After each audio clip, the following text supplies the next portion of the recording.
Death of sports. Where have they been? Because of COVID, but also kneeling. Do you kneel during the anthem? And what are your thoughts on that? And what's the industry doing about it, guys? More to come. We have some excellent guests. Who do we have coming in, Rick Shannon? Limpert, who's a writer and broadcaster, and Nicole Iroff, who's a skier, but also on our network. So she's one of our own. That's alive. Stay tuned, guys. So much more to come. See you in a minute. You are listening to Awaken Atlanta on the UI Media Network, a conscious way to start your day. Get ready to welcome the awesome duo, the uncensored and bubbly Shannon McVeigh, and the conscious voice of the South, Tim Ray, as they add a conscious twist to any and everything around you. So fasten your seatbelts, get ready for a ride around the Big Peach while we awaken Atlanta.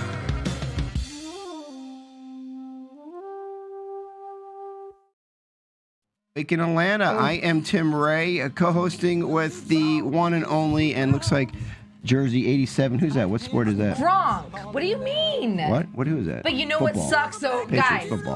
let me just put Shannon in the McVeigh. disclaimer. Shannon McVeigh. Just so you know. McVeigh. Let me put in the disclaimer on why I'm wearing this, because our show's on football, kneeling during the anthem, but It's not just also on just football. all It's on sports, all right? sports. Well, Okay. I mean, what other sports matter? So anyway, Baseball. bottom line is Gronk is all I have, and Brady, and they're both gone. You know, they're both they moved to the Buccaneers. Really? So I don't know what's going to happen with the Patriots this year. So Tom Brady, the quarterback, Yeah, moved. that He won got traded. 6 Super Bowl rings. He got He's- traded to the Buccaneers. Yeah, and with Gronk. How could they do that? Maybe he's past his prime. He's 43. He's wicked old, but for football. Yeah, not but for, but isn't he still a badass? And No? he's giving all of his new teammates a lot of confidence, they're saying. Really? So, yeah, fun. So, sorry for the Jersey people that say Gronk's no longer there. I know that. So, guys, we're going to talk about the death of sports today. So, get this out there. Share it. Of course, we're still screened on Facebook. Thank you, Facebook. But more to come. We have some really interesting information. How about the kneeling? Is that bothering you at all? You want to just get right into it? Okay, well, let's talk about your weekend. How about that? No, we can talk about kneeling. Really? Yeah. All right, What, okay. what do you kneel for? Right. Let's go into that. Not much. Oh, my gosh. Well, I mean, these days, I think it's important that we figure out if we're going to be standing tall for our freedom or kneeling for someone who's going to control us. Listen, they're switching the national anthem. You know that, right? No, what do you mean? They're like not even saying the national anthem. Do we have any notes on that, Ash? Do you know what I'm talking about? So they're changing the words. Well, I'll tell you one thing. Can somebody explain that to me? Where's our fact checker? Well, I think they should change. They should change one thing on sports is that, on the national anthem is when they say the land of the free and home of the brave, BS. Because I don't see any brave people out there. What happened to the home of the brave, huh? Home of the free, land of the free. He's calling you out. Seriously, y'all. There's no brave people out there anymore. They're all wearing masks, hovered in the corner. Where's those alpha males out there? Where are you guys? Come on. Where's the brave? Where are you willing to fight for your country? Where you will die for your freedom? Where is that behavior? Well, are you doing it? Yes, you are. Every day, everywhere this man goes, he gets into fights. Take that mask off. Put to the I got kicked out of the hospital, man. Tell us that story. You know, and I have a little video for you. This lady, I don't know who she is, but I want to get her on the show. I think she's local here in Georgia. I'm not sure, but basically, I was at the hospital, trying to be an advocate for a loved one, right? And they not only you can't go back there and make decisions with them, especially when you're in a hospital, you're not in the right state of mind. Right. I don't care what the issue is. Like an advocate there with you. Because you're at the mercy of the doctors or whatever they decide to do, right? So here you can't even be with them, making the decisions, answering questions, and often most people lie about what's going on with themselves, right? Yeah. And so not only that, you can't even be in the waiting room. What do you mean most people lie, though? You can't even be in the waiting room. You can't, and they don't want you in the waiting room. Why? Because they don't want you to know how many people are not at the hospital. That's what I believe. So here's a little video of this lady who basically had it up. She was supposed to go to get a sonogram with her daughter who's about to have a baby, right? Okay. And she wasn't allowed to go have that experience with her child. Now, this is a more of a non-threatening life situation. However, imagine if there was a life-threatening situation. This is what you couldn't, and they won't let you in. I mean, they make their own decisions, and half the people in the seniors in New York were killed, murdered because they didn't have an advocate there. Put him on ventilators. Oh yeah. And they didn't, but also they put him into nursing homes. Well, yeah. Well, that's a whole nother story. But here it is. Check this lady out. I'd really kind of like what she had to say. I'm not happy at all. So we're going to talk about it. So I'm willing to play the game. I'm willing to play the game today. Why? Because we have an appointment today. My daughter, who is now overdue, has been sent to get an ultrasound. And I'm going to play the game to go to the ultrasound with my daughter, right? Even if they're not going to let me back in the room, which they won't, by the way. They won't allow you to go back. Know that nobody can go with you to an ultrasound, okay? But I'll sit in the waiting room. Just want to be there with her, right? I'm her support. I'm it. Like, it's me and her, right?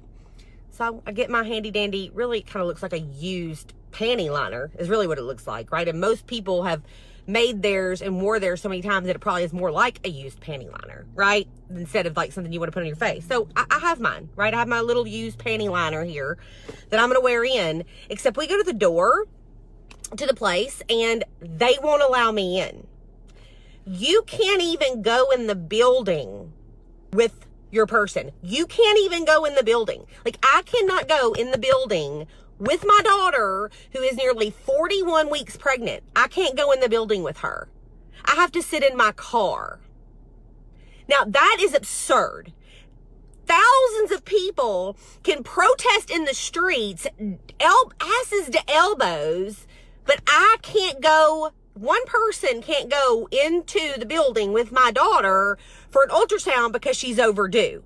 You can go to Walmart. Now she goes valid points, by the way. Hey, listen, she goes on to be irate over. She gets angry, so it's worth the video watching. And I don't think we have her name on there. So you want people to get angry and riled up in the morning? You have to get angry at this point. Yeah, you do, guys. If you're not getting angry, that means you're the problem. Yeah. You're part of the problem. Absolutely. We got to stand up. We got to fight for our rights. Well, I mean, but think about that. Okay, now imagine this. Okay, I want you to imagine this.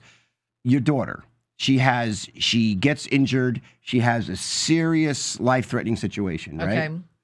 You rush her to the hospital, and you know the hospitals, they like to ring up the bill, right? They want the MRIs. They will always go the conservative because they want. I mean, getting a biopsy is $20,000 a biopsy, whatever it is, right? These days, right? They want to ring up the bill.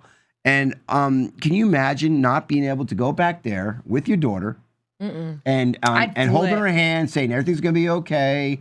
Blah blah blah. Not only that, you have to sit. You have to sit in your car. Okay. You got to sit in your car in the parking lot. It's crazy, and it's even. What about the people that go in by themselves that are scared that get bad news? Like when I was in there and I had bad news, I was crying so hard, and I went to take off my mask, and the doctor looked at me. She said, "You do not take that mask off." Very stern, and I was just like. Okay, like trying to handle it like the woman that I am. These doctors know that the masks aren't working. They can't stop a virus. They know that. I mean, it's so stupid. I don't know if Where they know is the intelligence gone? How can they not know that? With all because the information I think a lot of people are trained a certain way. Really? I do. I think a lot of people look at who these doctors are trained under. Who is it? The Rothschild, right? Isn't that the one that bought everything? Rockefellers. Was it the Rockefeller or the Rothschild? The Rockefellers. Who works for the Rothschilds? But it doesn't matter. They're all the same families. So they all marry into like kings and queens. So the Rockefellers set the whole medical standards. They got rid of so much because they wanted deep pockets, right? So Big Pharma. Yes. It all goes back to Big Pharma. Well, they wanted control over the medicine and chemicals. They didn't want any energetic work put into that. You know that if you guys are on like your search engines, that things are even hid. You think that you have all the all the research in the world right at your fingertips with this phone, but in reality, a lot of things you can't see because they push you to a certain way. Yes. What is that old saying like about what you see? What Help you me. see. Something about what you see. Right. I don't know, but I will say this though. But can you imagine though going to the hospital? This guy's not only protesting to be outside of these hospitals. You need to be writing your administrators. You need to be changing the policies here because what they did in New York is criminal. And what they're doing, I'm telling you right now, what they're doing in every hospital right now is also criminal. If not criminal on the level of just running up bills unnecessarily, all these tests being done, they have that carte blanche. They can do whatever they want. Nobody's saying anything to them. No one's stopping them to do extra MRIs. No one's saying we don't need that. No one's saying, hey, don't put them on the ventilator. Put them on hydroxychloroquine or put them on whatever new drug out there that's solving the problem. No one's able to do that. And the doctors call you back at their will when they want to. Well, they're loving it, yeah, because they could do whatever they want at this point. I think they love it because they don't have the annoying mom in their face. Exactly, but the annoying mom is what's being an advocate for your loved one. I know. This is criminal. We can't allow this for us not to go to the hospitals and be advocates for our loved ones. This cannot continue. And they're setting a precedent right now. So when they come into your home, I believe, and they take your child, that won't happen. You will not be able to do anything about it because you'll be conditioned. I can't go to the hospital. I have no rights. I can't help my child. Guess that's the way it is. I mean, come on, give me a break. I don't think it's going to go that far. Why do you mean? Do you think this is going to go this far? Do you think this was going to go this far? The lockdown, the masks, they're doubling down on masks, knowing that they're not working. Why don't we double down on masks when it first came out, when the whole thing was going on? Hey, I heard that dentists are calling it mask mouth, and a lot of people are getting periodontal disease from the mask because they're breathing in their own CO2. People are going to the hospital, getting sick from wearing the mask, not getting enough oxygen, taking too much CO2, getting rashes all over their faces. This is why people are going to the hospital, not because they're dying of COVID-19, which death rate less than the seasonal flu. I don't know. It just gets me going. It does get you going. But let's talk about sports for a minute, because do you watch sports truthfully?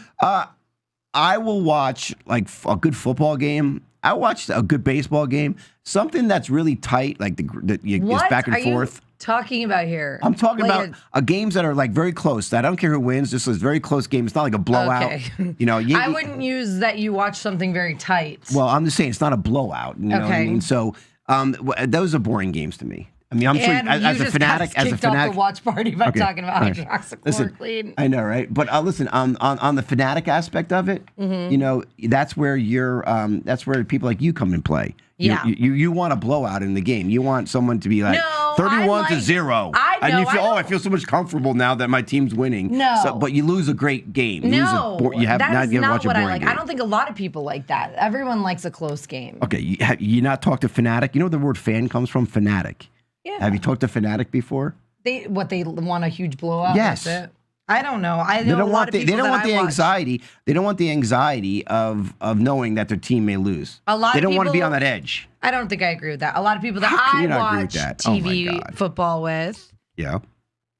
Sorry, I got distracted because Lori said Patriots. Really? Yes, Lori. That's in my blood. I'm from Rhode Island. However, I don't know what I'm going to do now that two of my favorites are the Buccaneers. I might switch. Lori's an LSU fan. Well, that's different, though. That's not NFL. Talk about fanatics. I don't think there's any more.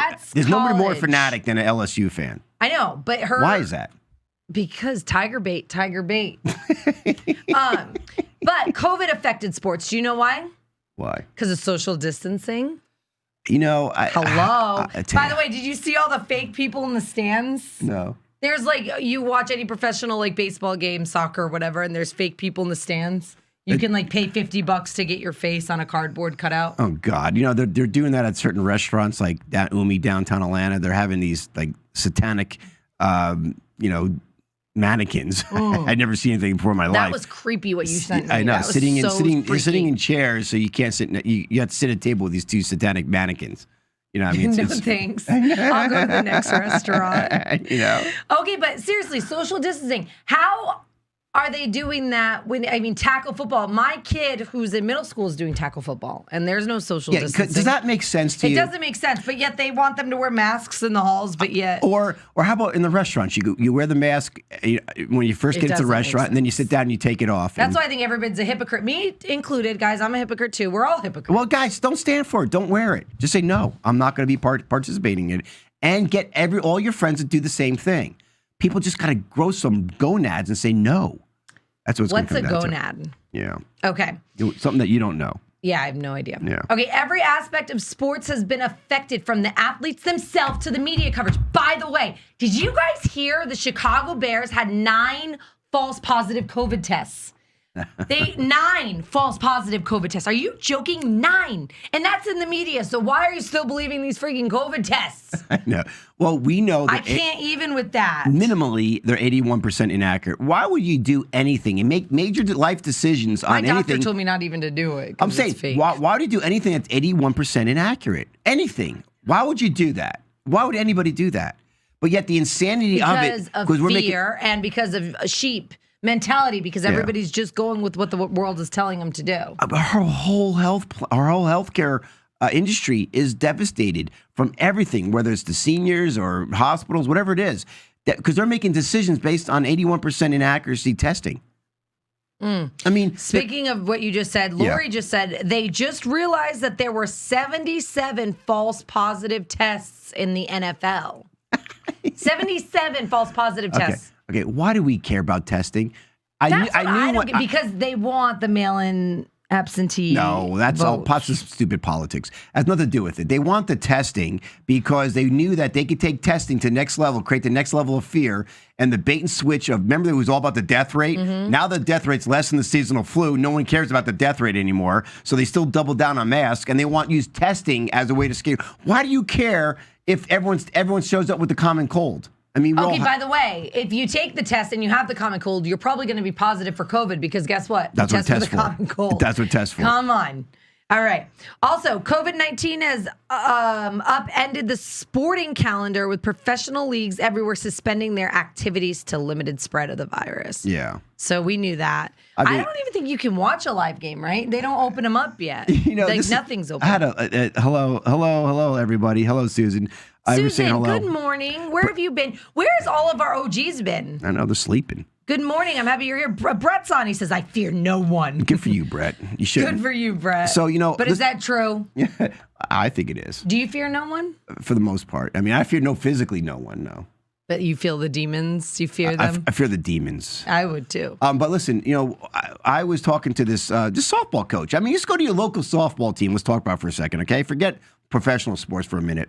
And I was talking to this baseball coach, and I'm like, well, how are you guys getting set up here? Because the kids are wanting to play baseball. They're wanting to get out and get going, right? Well, how we're going to do is we're going to have social distancing in the dugout. I said, okay, so you're going to be having everybody separated 6 feet. So some people won't be in the dugout. Some of the players will have to be outside of the dugout, right? Oh, my God. He goes, yeah, that's how we have to do it. I go, okay, but what about the players that are running around, tagging each other on first and second base? Where's the social distancing there? No, they changed it to you can't be 15 minutes with the same person. Did you hear that? Did you hear that? No. You know how I know that? Because my son's school were saying something about if somebody were to test positive, that they're making sure that there's no two players around each other for longer than 15 minutes. Listen, I have somebody in our family who's in the healthcare industry, right? And she shows up yesterday with a mask on, and she's a doctor, I believe, in many ways. And she is, she was a hypochondriac before, but now she's like blown out hypochondriac. Did she have the gloves? Then she wasn't blown out. She might have. No, maybe she didn't have the gloves on, but I think she came with the mask. But and her did you rip it off of her face like you did to me when I went into Whole Foods? It was a situation where I couldn't do anything because we were dealing with something else. And I'm like, here it is. You're a medical professional, and the masks don't stop a virus. You know that to be true. If you don't know that, then you shouldn't be a medical professional. And so too, it's like, her response was, well, if everybody's wearing masks, I wouldn't have to be wearing one. I'm like, oh my God, that's like the opposite. If you're that scared to come out in life, stay in your house, don't go anywhere, and live in your basement. Let the rest of the free-loving, American-loving freedom Americans out there, whatever it is, that they should be able to come out and enjoy themselves and live, their pursuit of happiness. I just think that we've just gone too far. It's just time now to. It's insane. People are not thinking, guys. You're not thinking because you're in fear. And you have to remember another thing on top of these false testing. Even the deaths are false. So if you die from something else, they're saying you died from COVID. So we have to understand that it's corrupt, people. It is corrupt. So John Ross said, give them bread and circus and they will never revolt. Yeah, this is like the gladiator games back in the Roman days. Let them kill each other, and then we could rob the treasury. Brett said the NFL and NASCAR are controlled by the cabal. I don't doubt that. Okay, so the NFL Super Bowl Sunday is the #1 day of sex trafficking in the world. Did you know that? Well, why not? When you see Beyonce and all these other these sex slaves out there showing everybody how to worship Baal, why would you not? Why would it not be? Last Super Bowl, Tim sat here on Awaken Atlanta saying how appalled he was that they were doing the stripper pole and all this stuff. And I'm like, why? It's their culture, or why? Culture, and now I'm like, holy cow, I don't want my daughter watching that because it does program to think that it's okay. Exactly. That's exactly what they're doing. To behave like that. Exactly. Susan said, true Hunger Games have begun.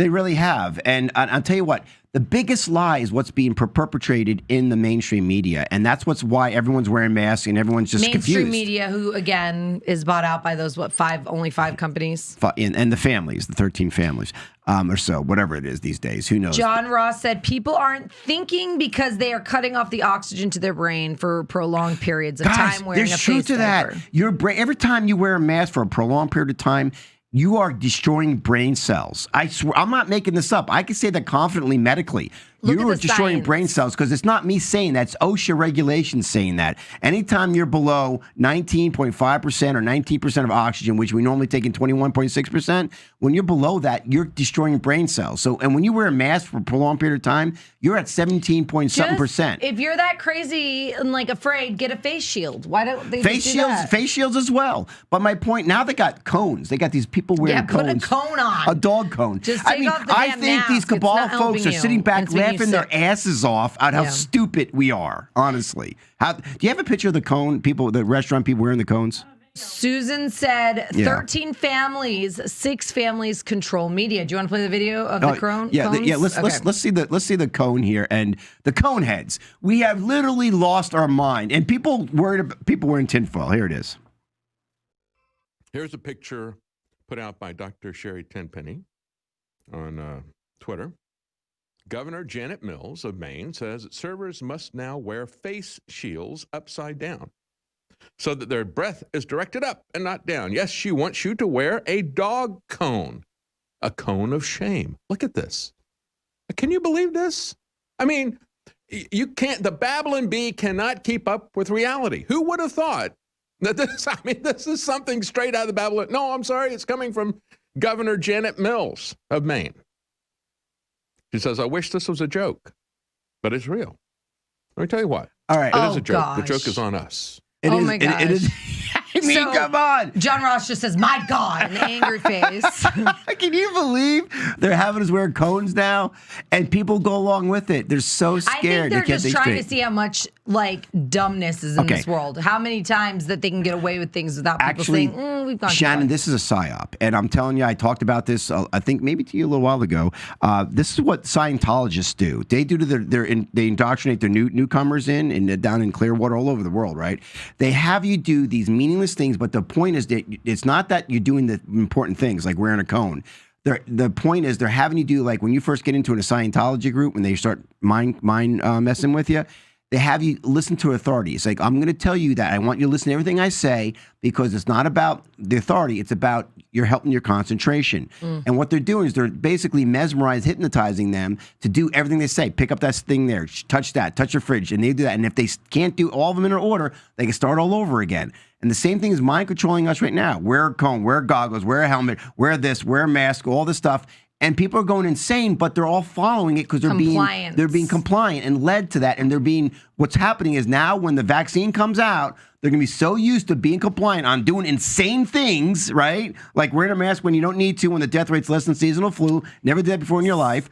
Now, when the vaccine comes out, they're going to take the shot, and then game over. Did you hear what's Epstein's lawyer, Dershowitz? Yeah. Dershowitz? Did you hear that video he put out saying that you don't get to say no to the vaccine? Yeah, that they should have the right to drag you down and Alan make you get the Dershowitz, vaccine. they're saying the Supreme Court has the right to actually vaccinate you forcefully. The man that was accused of raping women. Yeah, exactly. Yeah, I know. Alan Dershowitz, Satan's attorney. And I say that because if Satan was about to have an attorney, he would hire Alan Dershowitz. I don't know.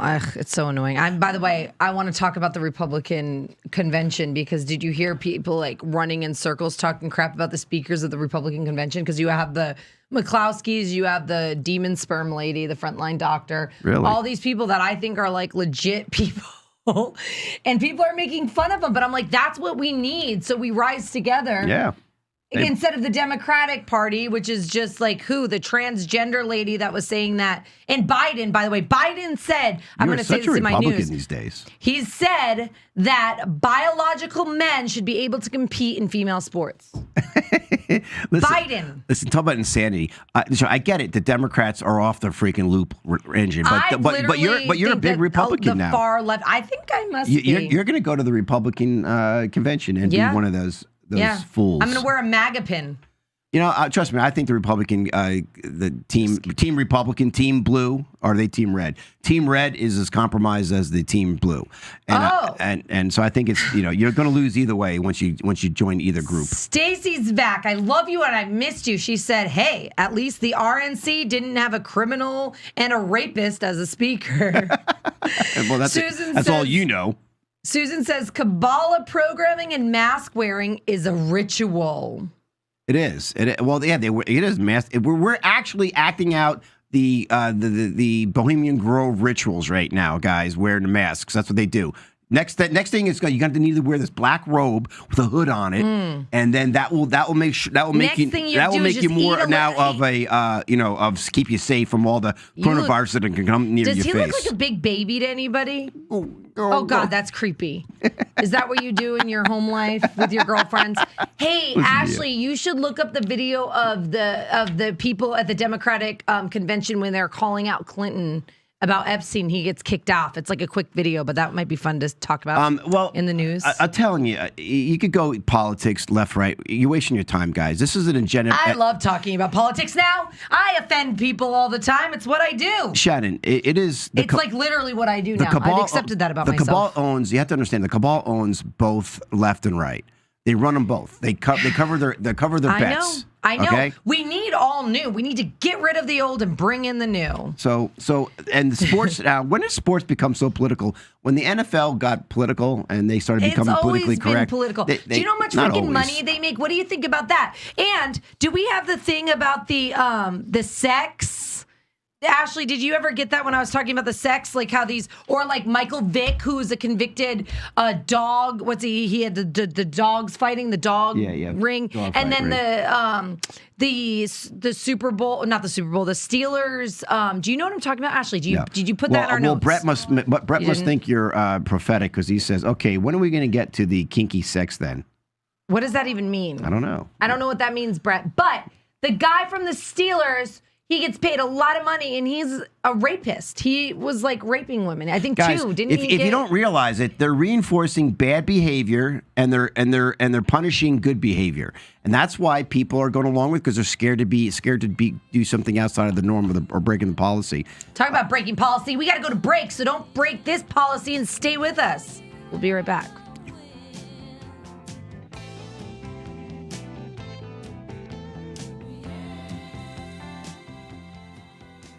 If this content resonates with you, don't forget to subscribe to our channel at uimedianetwork.org to stay updated with our uncensored shows. Also, like and follow us at UI Media Network on Facebook, Instagram, YouTube, Twitter, and almost all your favorite podcasting platforms. Most importantly, if you're being censored on social media, write to us at contact@uimedianetwork.org to get your message out. And remember, keep raising that frequency. It's that time again. Time to have fun, play games, and talk to your tribe. Whether you want to talk to a friend, need advice, or just want to connect, we got you. So what are you waiting for? It's time to win cool prizes. Pick up that phone and give us a call at 678-495-4345. Get ready to raise your vibe. It's tribe time.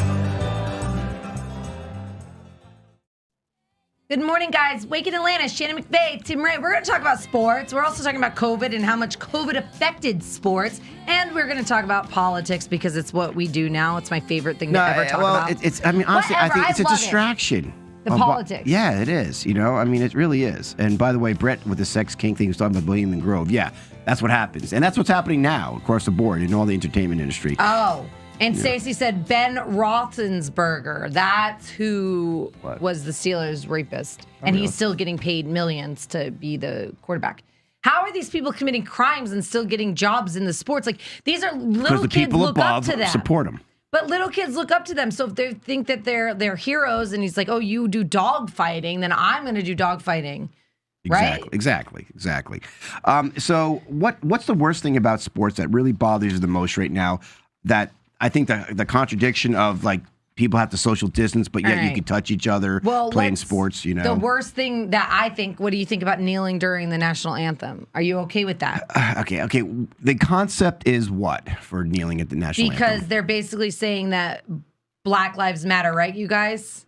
They're basically saying, it's basically All right. Black Well, Lives it's Matter. the George Soros psyop, and they're feeding into that, which I think is ridiculous because it's one more way to divide us. people. So it says this: a survey found out that majority of Democratic voters said kneeling during the national anthem was appropriate at 76%. Really? That's insane. 76% that said that it's appropriate. Why? Why? It's our country, right? That is ridiculous. One country, what's the Pledge of Allegiance, right? One country under God, indivisible. Did you guys know at the Democratic convention they left out under God? God, you guys, Democrats, how are we okay do you with realize Satan has taken over your party? And also Republicans too. You just don't know. He's just dressed looking like God. He's fooled you all. All right. So wake up to it all. It says 73% of Republican voters disagree. They think that you should not kneel. Of course. Why would you? Honestly, if you understood the whole Black Lives Matter movement, you looked into it, you got past the superficialness of it all, and you realized it's a George Soros psyop game to divide people to bring in communism. I mean, my God, the BML leaders are Marxists, which is communists. They're outspoken saying that they are. All right. So why do you stop there and then let it go? Okay. Once you realize that, drop it, go on something else. So 86% of Black voters and 68% of Hispanic voters believe that it's appropriate for athletes to kneel during the national anthem. Wow. That's a really high. Well, listen, at this point, sports, I hate to tell you, I'm kind of glad this is happening. You're going to hate me for this. Oh, here and all we you go. Sports lovers out there, you're going to hate me for Yeah, this. because why can't we just watch sports, eat wings, and drink beer? No, what happened to the good old days? Because I believe those are more distractions. I think the time of sports. Oh, please. These You are the distract these are the yourself, John I'm Russ sure. of the bread and circuses, guys. The bread and circuses are stopped, so let them stop because right now we have more important things to focus on, like our freedoms and our rights are being stolen from us. And when you're worried about baseball and who's going to be the next Super Bowl champion, you're not worried about who's stealing your money from your bank account, all right? And you're not worried about your rights being thrown out the window to these. How do you think these communist Democrats and dopey Republicans showed up just 3 months ago? They've been in play, being built, being created over the decades because we've been distracted with sports and many other things. So yeah, I think sports go. Let sports go. They go. Goodbye, sports. You are not American. Well, whatever. I don't agree with that. I'm That's tired. a little too far. And all these brave souls. Sports make you have fun, though. It's fun and bonding and fathers and sons that play catch outside and go to baseball games together. And like we take our whole family to the Braves game and we have the best time ever. Why would you take that away? Okay, it's entertainment. It's not like watching people get killed by a lion. Is that what you want? Do you want all the mask wearers out there with a lion and say who wins? Is that your Let's create entertainment? a priority here, okay? Right. And a priority should be freedom. Protect your Constitution first, then enjoy yourself with sports. Sports should not trump the other, okay? So let's put freedom-loving actions and behaviors first, and then we could go enjoy the sports at our leisure because we secured our rights and our Constitution. But until that happens, we're not going to have freedom nor safety. Okay, so what's the first step in doing that? First step in doing that is all this downtime, you alpha overweight males out there sitting there watching all the sports in the past and your whole life's been uprooted. You don't know what to do with yourselves. Now you need to go purchase your guns, all right, under your Second Amendment, and now support your local citizens to take back your own county and your own city and work your way up that way. That's what you need to do. Tim, and lose some weight. Go for a jog. Piss in your Cheerios this No, morning? I'm saying why did these people all of a sudden need to lose weight that watch football? Because they're lazy. That's why, Get out there, lose the weight, and take back your freaking country as it's being stolen from you. Holy hell. I don't even know where to go from this. Should we go to break? Jeez. Hey, listen, right now, Shannon, bread and circuses, people have been so distracted with sports that they have let their country be lost. So you're angry at sports. I'm angry at the people who are listen, I love sports, I do, but I like playing sports more so than watching somebody else have fun. Okay, I'd rather play the sport. Yeah, but it's okay to do both. It is, but there's an extreme. Okay, and when you go so distracted on watching other people live life, you're the critic in the stand and not the man in the arena. That's true. You're not the man or the woman in the arena. Bench and play. Be the person in the arena making it happen. Don't be the critic in the stand anymore. Because I'll tell you what, you're watching the whole country go down the tube in the stand. I can't help but laugh. I gotta have fun with you. Susan says, "Tell it, Tim." Brett says, "Hey," in an angry face.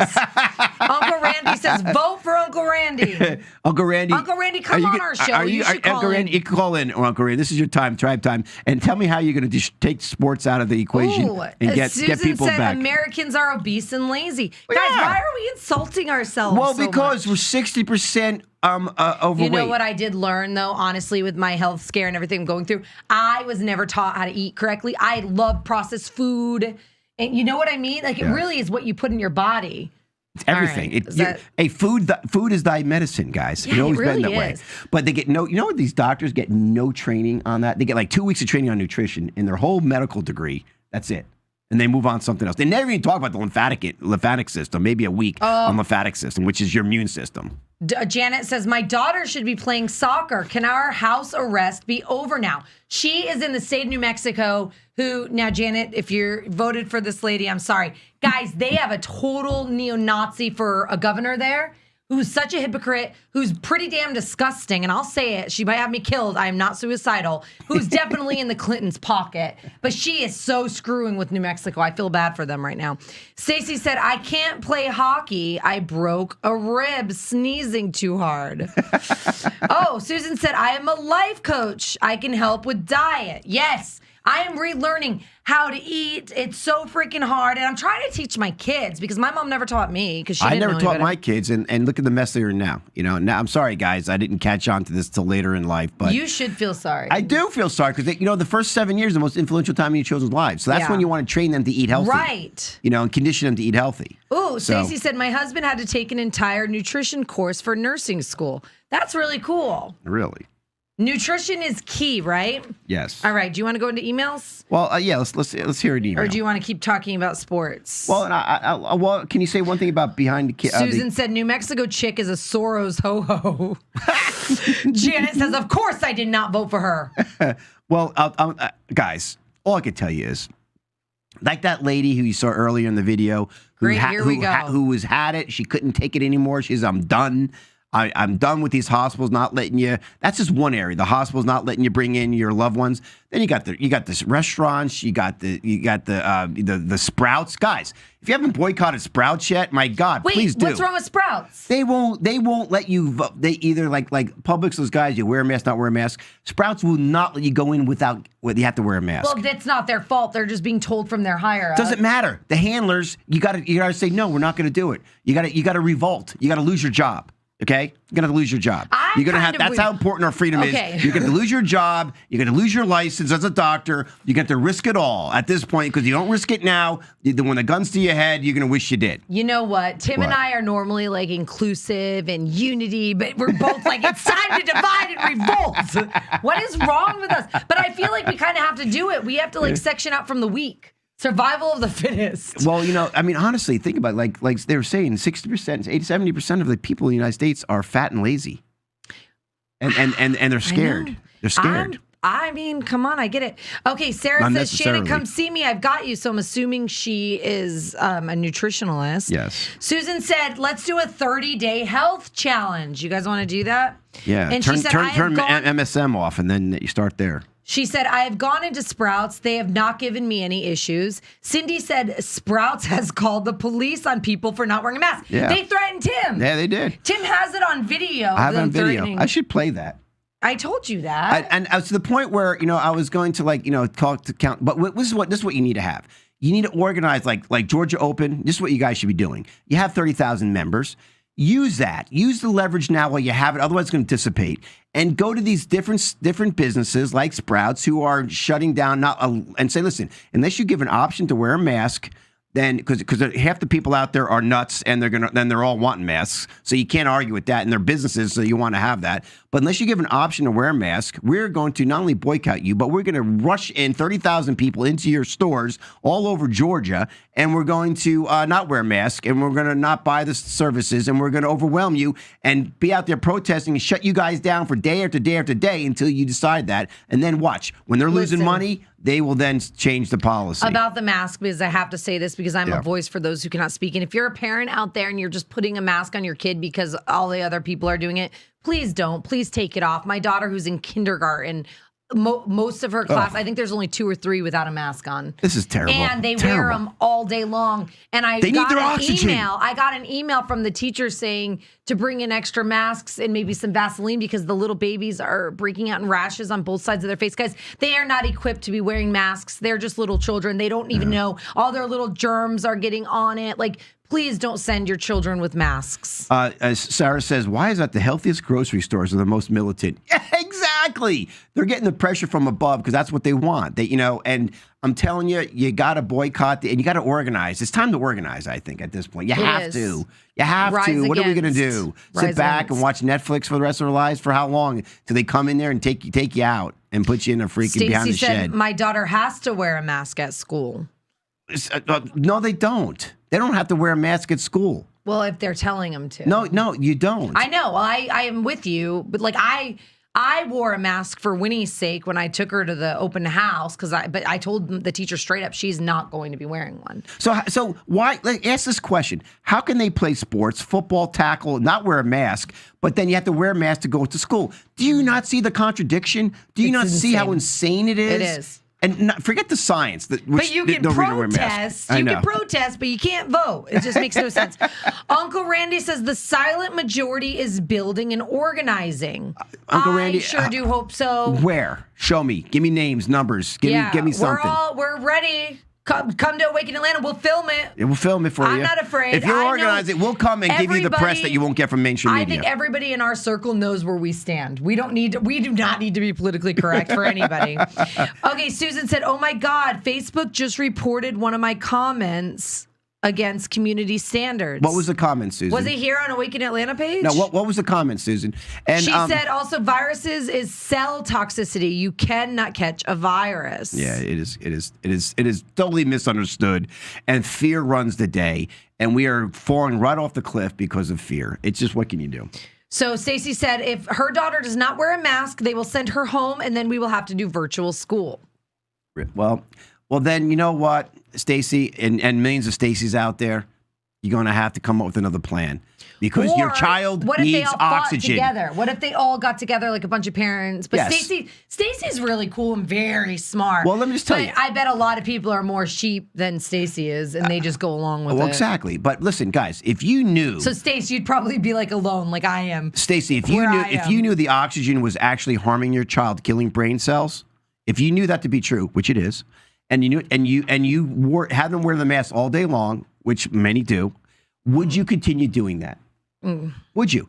They're killing brain You cells can't- to your children right now. It's not that black and white. It is that black and white. It's very obvious. OSHA's regulation says if you drop below a certain percentage, which they have, then you're killing brain cells. They tell you that. They're just not enforcing it now because the powers that be had put their thumb on them to not enforce it. But prior to 5 months ago, they were enforcing it. OSHA was going into these companies. Anybody below the whatever percentage, the 19% percentage, which we're at 17% with masks on of oxygen intake, right? We're being shut down or being fined. But now, so it is. It's standard. It is killing brain cells. Okay, I just want It's to happening. point out, stop saying, oh, doctors wear it for surgeries and guys, they walk outside, they take them off, they change them, No. they're clean, they're not 5 years old or 10 years old It's wearing regulations. masks. Every OR has to have extra oxygen pumped into the OR All right. surgery Yeah, rooms. and that. All right. Sarah says, Come on. in my office, masks are optional and 99.9% of people do not wear them and even take them off when I say they're optional. Silent majority at work. Okay, so That's how do you Wait. play sports? What? Wait, okay. This is why do we have to be silent majority? Why can't we be loud majority? Like, why aren't we rising above? Like, if she's saying that they'll take it off, why do we have fear? Why do Have we you have to be forgot about the sheep fat, lazy first? Americans? But why do we sitting have to be watching sheep TV? first? Well, listen, not too long ago, you were a sheep. Yeah, I know. Where's your compassion for the other sheep? I don't have it.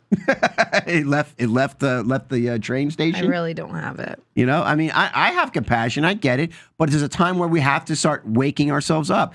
Anybody that you're arguing with, people out there that you're arguing and saying, I can't hear you, I don't want to talk to you anymore, have compassion because they will wake up eventually. At some point, their world will be squeezed to this point where they will be squeezed, where something that will trigger them where they will not do this anymore. And they'll go, oh my God, Shannon, you were right. Oh my God, Susan, you were right. So have compassion. Bring them into the fold. Cognitive dissonance. Bring them into the fold at that point. Because to it's a going lot of people right They're going to now. wake up eventually. It's inevitable because the squeeze is going to be going on until we explode. All right? That's how it works. That's how the game of Marxism works.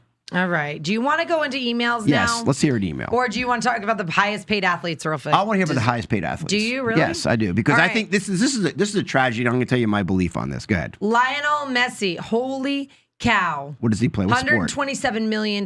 Football? What sport is that? Go ahead, Lionel. Come on, It Tommy. doesn't tell us. Tommy, give me an idea who Lionel. Anybody knew who Lionel Messi is? All right. Oh, this guy looks like a soccer player. crickets, would ya? Cristiano Ronaldo, 109,000. This is 109. insane. And then it looks 109,000. like The a first boxer two- maybe under him. Go ahead, hold on. They're Canelo. soccer players. are the Soccer first two. players? So soccer players are making more money than football players? Yeah, I mean that they're obviously Europeans. Russell Wilson's football, and he makes $89.5 million. Wow. That's insane. That is. Aaron Rodgers, $89.3 million. That's insane. Wow. LeBron James, $89 million. Okay. Hey, guys, why would anybody pay somebody $89 million to play sports and have fun? When we can't get a certified nursing assistant in a nursing home to care for a elderly for making $8 an hour. I mean, so where is, don't you think this has gone too extreme? Especially these entitled football players kneeling down to get rid of American standards, American beliefs. I think we have the train has left the station, and guys, and it's not going to be able to come back this way. It's just too much. I mean, you want to know why we have all these problems in our local communities and nursing homes or into the senior care or whatever it may be? Because of this right here. We put a priority of sports, a higher priority than caring for our elderly or caring for our healthcare or caring for our kids or sex trafficking, whatever. It's down here, but we'd rather pay all our money and time and attention to pay somebody $89 million Right. to go play something that they're having fun doing. Right. This is insane. Talk about priorities messed up. Stacy said that she took her daughter to the trampoline park. No one was wearing a mask. Wow. She gave her friends a hug. It was so awesome. And then she also said her school's nuts. The teacher would not touch my car door because she didn't have hand sanitizer. Uncle Randy said, that's a link to my speech about the silent majority. There you go. All right. Let's go to emails. All right, go ahead. All right. So recently I found out that I am pregnant and my husband cannot be happier. We've told everyone in our families, but I have yet to tell my best friend. She's actually not able to get pregnant, and having a child was a dream of hers always. I remember when she found out that she was unable to conceive, that was beyond difficult to go through with her. I can tell she has resentment against any pregnant woman she sees. I'm unsure how to break the news to her. I'm afraid it will hurt our friendship. How should I go about this? Ugh. I would just try to be sensitive but tell her because this is great news. This is your best friend. She's going to want to be part of that baby's life, and I'm sure she'll want to be, right? I mean, God, who wants to have kids these days? And then there's Tim's advice, everybody. I'm saying, my No, God. but, like, what I mean, you got to fight the toxicity of the glyphosate in the foods. You got the insanity of the teachers. You got the insanity of these far less communism. I mean, literally, I feel so bad for my children's and their children's lives that I'm doing whatever I need to do at this point, risk life, limb, whatever I need to make sure that they have some type of future. But who wants to raise kids in this world? If you're that disconnected for what's really going on, and you think, oh yeah, everything's happening. Let me get my kid vaccinated, 78 vaccines, and guys, seriously, this is scary times, and we have to be very conscientious about this. But who wants to have kids in a crazy world like today? But you would tell her to tell her best friend, right? What's your advice? Okay, I feel like I get your passion, but now what's your advice? So what would you tell her? Of course, of course, you tell her. You sit down and you have a conversation with like it. an adult. I know. And just say, I know you're emotionally charged, and this may hurt your feelings. Yes. Okay, but I want you to take yourself out of your feelings for a moment and think of my feelings of elation, as I would do for you. I would feel for you as well. like Why that. not? Okay. Why? I mean- She's your best friend. Why would you not say, listen, put your selfish ass feelings to the side and focus on my feelings? Because Just like that, right? yeah, well, in a nicer way. I would do. You know, it's just tough. Like, you can't, if this woman has that heart of jealousy, like, she's probably got something else she needs to work on. If she's this bitter towards other people that have what she doesn't have, not to sound insensitive, but she's got a lot of growth to do herself. Yes. That's all you can do. I mean, somebody always has something you want, guys, that you're not going to have. Envy, the 7 deadly sins. If you don't know what the 7 deadly sins are, you need to look them up because we're acting them out at any given time, and we go to extremes. Moderation is fine.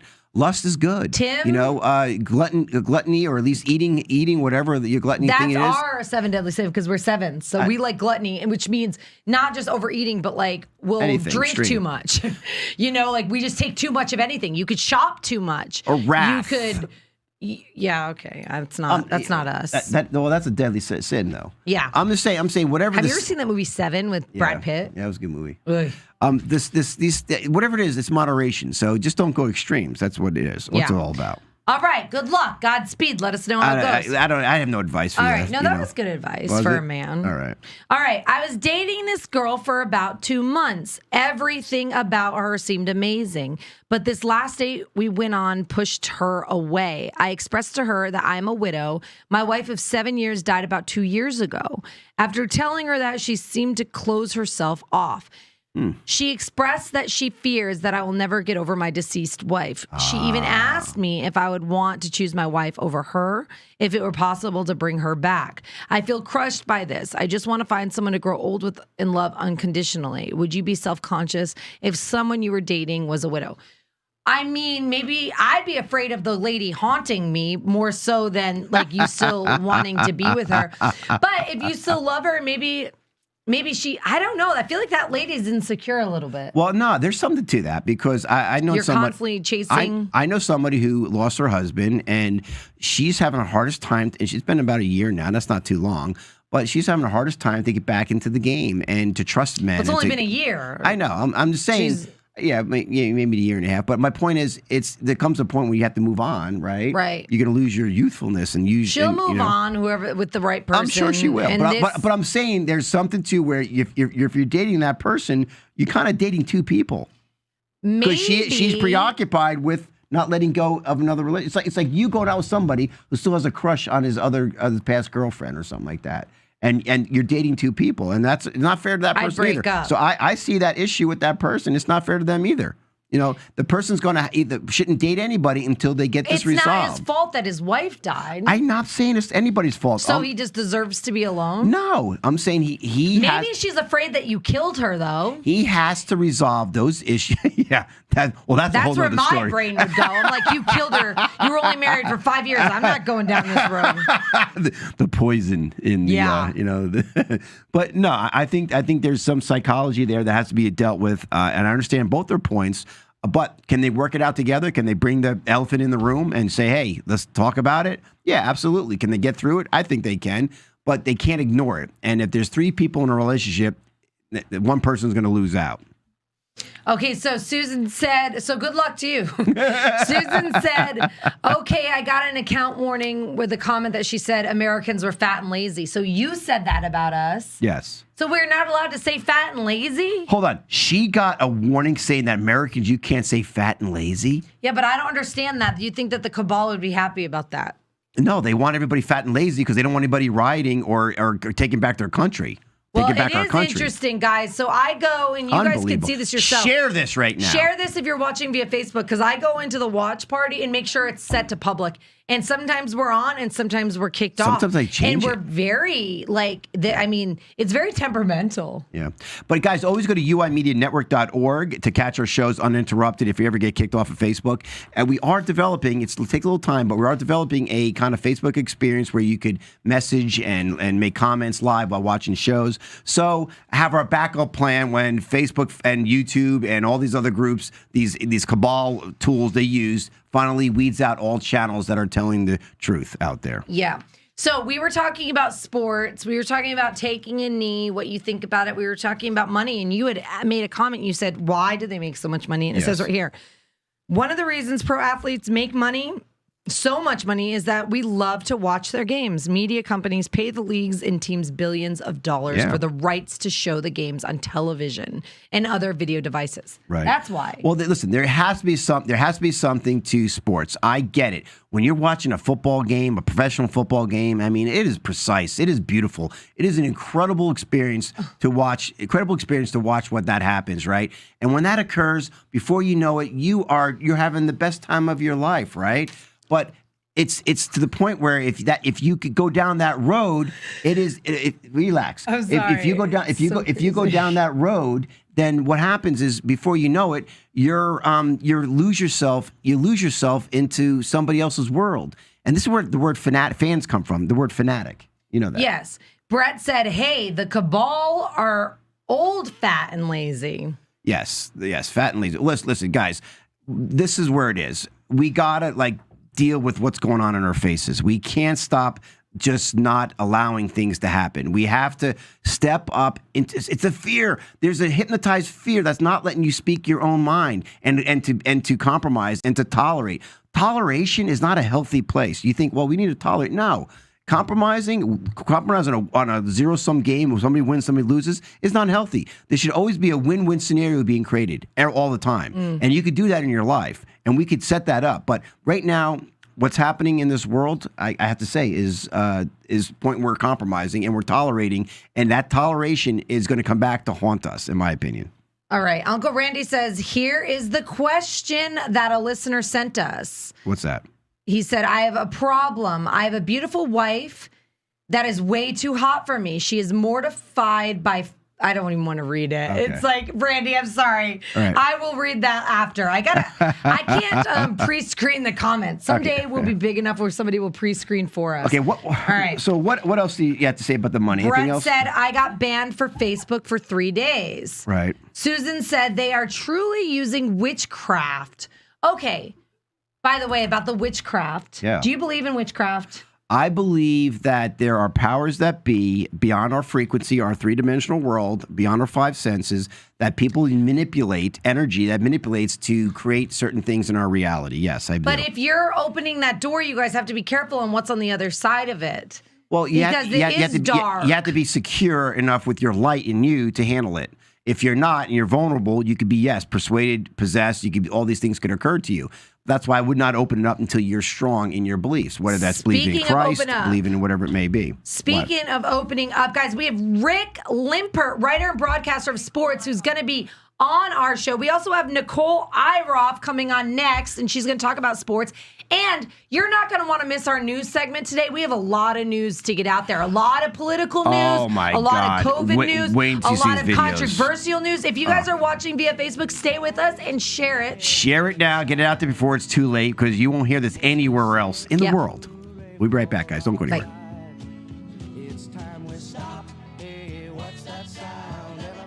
Welcome to Awaken Atlanta. I am Tim Ray, your co-host with Shannon McVeigh. Good morning, Awaken Atlanta. We are talking all about periods today. I love that we have a show on periods. I love that you got up so early for us. Thank you. Girl, the last time I was up this early, I was going to bed, I think. Yeah. In the meantime, we have Kathy Kleiner, Ted Bundy survivor. Raised his arm over his head and slammed it down on me. Oh. You are in a building. Basically a studio, a soundstage, no different than what you're in now. Chenophilia means that you have a thing for turtles. What? Yeah. Deborah Newell and Tara Newell, who are the real Dirty John victims. Deborah, you're so brave to be able to share this. Not many people would share that experience. What's the name of your book? It's called The Wrong Kind of Women, Inside Our Revolution to Dismantle the Gods of Hollywood.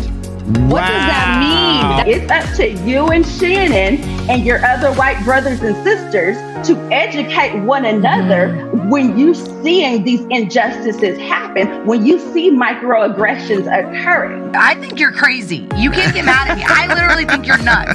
He believes in aliens. I had an encounter with gray aliens, and all of a sudden the whole house turns lavender, purplish color. And when I turned back around, 2 gray aliens were standing right in front of my face. What? You listen to our show, especially on our good news, and you think, wow, this is the opposite of what mainstream media is saying. I know. I mean, so who do you believe? I want to do better for the black community. I think we need to do better. And also, we're talking about the New World Order, what's going on with that, and is it effective right now? Yes. That we're locked down. I love that you're shaking your head right now at Tim, because that's what's important here is there's a difference of opinions, guys. We've created a platform for you to speak your mind and your truth. Let's all come together united, right? United we stand with different opinions. Awaken Atlanta is around the world right now. We're being watched all over the world. We're going to be awake in America. We're going to be awake in the universe. We have big dreams, people. The #1 conscious morning show in the world. Awaken Atlanta, guys, only on the UI Media Network. So stay tuned. Until next time, guys. Thank you for being a part of it. Thank you for waking up for us. And thank you for sharing your opinions. Mwah.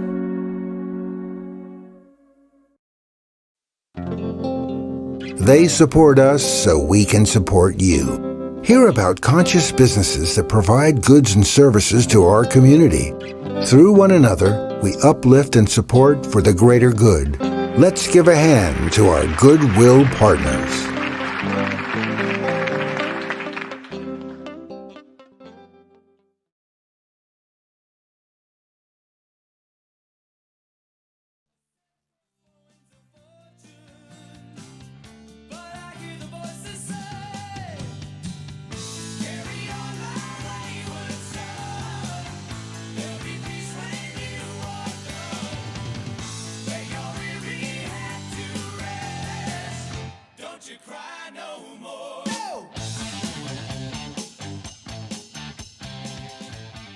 Good morning. Welcome to Awaken Atlanta. We are so happy you're here. I'm Shannon McVeigh, Tim Ray, and the beautiful Nicole Iroff, who came to join us to talk about sports and what we're talking about, which is, of course, the cabal politics, the rabbit hole. And I want to read what Simon wrote real quick and get your opinion on it. Yeah. Simon said, the rabbit hole goes deep, no matter what truth or lie you are researching.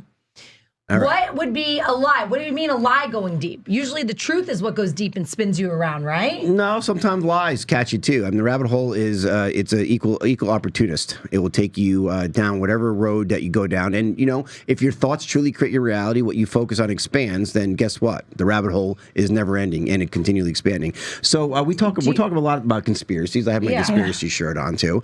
But a lot of what's right now. Do you see the contradiction, Nicole, with the COVID? What's going on with COVID-19 and all the sports going on, not going on, and then the social distance. But yet, then you could tackle. You have to. Yeah, how do you play a sport and not have contact? Yeah, impossible.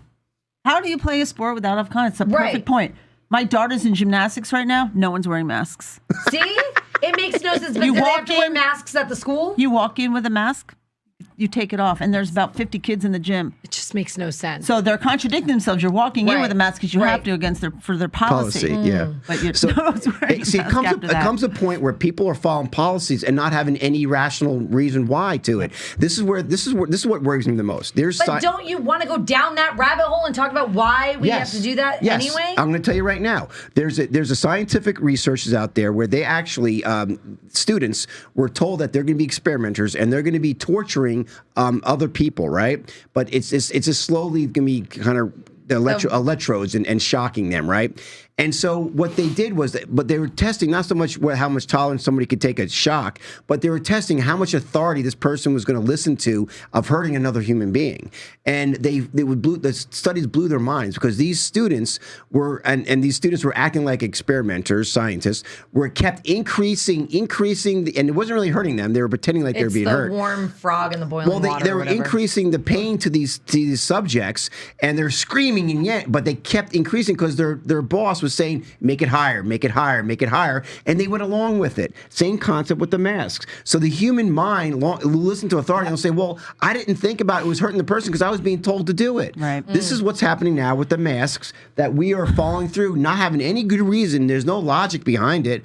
No data science logic, right? Yeah. Have you seen that? Yeah. My children go to school right now and they're wearing masks. And to me, it's kind of abusive. Yes, and I don't like especially it. the children. I don't like it. But if they don't wear the mask, they can't go to school. So my hands are tied. I think it's kind of abusive. Just looking at them, and they're upset. I hate to say it. They're upset. Is it Force? What county are you in? I'm in Fulton. Okay, see, my county is not forced. But let me ask you, because you were like me. We both quarantined. We were in that state of fear. So how long did you quarantine for, and what made you start like getting out and even coming back into the studio? Quarantined for at least 6 weeks. Okay. 8 weeks. And you're just At like, least there's more. no sense. It's not making sense anymore. Numbers have decreased, and I feel like we're coming out of it according to statistics. Things are opening up, and people are doing their normal routine, it seems like, all They're the time. trying not to let things open up. And have you noticed the parallel between the Democratic governors are not opening up compared to the Republican governors that are opening up? Yeah. You can't even deny that, Tim. These people need jobs. I feel like we've got to open up. I mean, get everybody back to work. We're in a recession, and it's just going to go to a depression. Our country has gone to shit because of these far left people. Say it like it is, Shannon. Do you see, if you even drive in downtown Don't hold Atlanta, back. it's disgusting. There's graffiti. Everything is boarded up. Hey It's guys, really sad. have you been to LA lately? Not good. LA, people are moving out. It is like a war zone out there. Yeah. You go to Nancy Pelosi's district, it's like a war zone. People are shocked. Yep. There was this girl that was jogging by her $1 million mansion. She ended up getting attacked by one of the homeless derelicts that was just hanging out. Because now they're hanging out. They've taken over the streets. But there's people coming out of the woodwork in Sandy Springs that I've never seen before. Really? And it's unfortunate because they're out of jobs. Yeah. And they're poor on their welfare now. And they're out of jobs, not and cool. people are starving, and this is all done deliberately. So they're not looking out for your welfare at all. And this is why this is the rabbit hole, guys. And you go down further and further into it, and you realize, wow, there is this, this one world order, and you'll figure that out in time if you're going down that road. You got to. You have to open your eyes to that. I was one of them that didn't, just so you know. Jimmy Ray says they need to keep sports and keep politics out of sports. It's supposed to be a getaway from reality. They will never. It is too late. I don't foresee that happening. Nicole, you're into sports. When did it become political for you? Right about now, actually, because now we're getting into the fall season with football, basketball, even skiing, my sport. So it's about right now, and I'm not too happy with things going right now with the FIS, with the Federation of International Skiing. There's no World Cup racing right now in America because of the restrictions to go to Europe. Everything is going to be done in Europe. But is the skiing where it's cold, you wear a mask, it's separated. But the problem is that, not that skiing's such a huge spectator sport because you really can't go up the mountain to watch them, but everyone gathers at the bottom. The problem is I gather at the lodge. There are only 3 World Cup races in the United States, and those 3 are done. You have Killington at the end of of November. You've got December. You've got Beaver Creek, Colorado, and then you've got something in Lake Louise, Canada. Most of them, 80% of the races are in Europe. They're going to stay there. We can't get our athletes to Europe because we can't travel to Europe. What about Olympics? That's My problem. God, what happened to the Olympics? The Summer Olympics was canceled because of COVID. All right, That's but postponed. you, Let's stretch that. Yeah. beautiful Nicole here, stop it. has a freaking article in front of her that I'm already going to butcher because guess who it's from? The Washington Post. Yeah, but you that's know that okay. is so corrupt and twisted. It may be from the and Washington politically Post. influenced. What are you going to say about it? No. But we're here to talk about kneeling, the protesting. The two really go hand in hand because if we have these big sports and we have people kneeling in an unfortunate situation, it's going to be crazy, to say the least. Right. It's like, it's when you pitting people kneel against each other. Exactly, and that could be another reason why they don't want to have sports this. Well, you know what? Well, listen, I think anything to racism and this is my COVID, take. This is my cool. take. I want to hear. I want to hear both your guys' opinions. Yep. The reason why they're stopping sports, the reason why they're making you wear masks, the reason why they're shutting down businesses, this cabal is doing everything possibly can to make your life so miserable because when that vaccine comes out, and they're going to tell you this. They're going to tell you this. They're going to say, listen, everything will go back to normal. You'll have your sports again. You never have to wear a mask. You can fly anywhere you want. You can fly where you want. You could get your business going. However, you got to take this vaccine. Yeah. Because you can't do any of that anymore. Right. That I see is the reason why they're doing this. And let me ask you a question. In your opinion, Nicole, how many people, percentage-wise, in America, let's just say, will take the vaccine? Even knowing that it may be very harmful. I'm going to say over 80% to be on the conservative side. I would probably say it's about right. I wouldn't. I think that right now we're waking up more than ever. I would say probably about I think people high 60s. I think people who woke up will still take the vaccine because they want to go back to their life. Yeah, I mean, it's like there's so much torture before you just give in.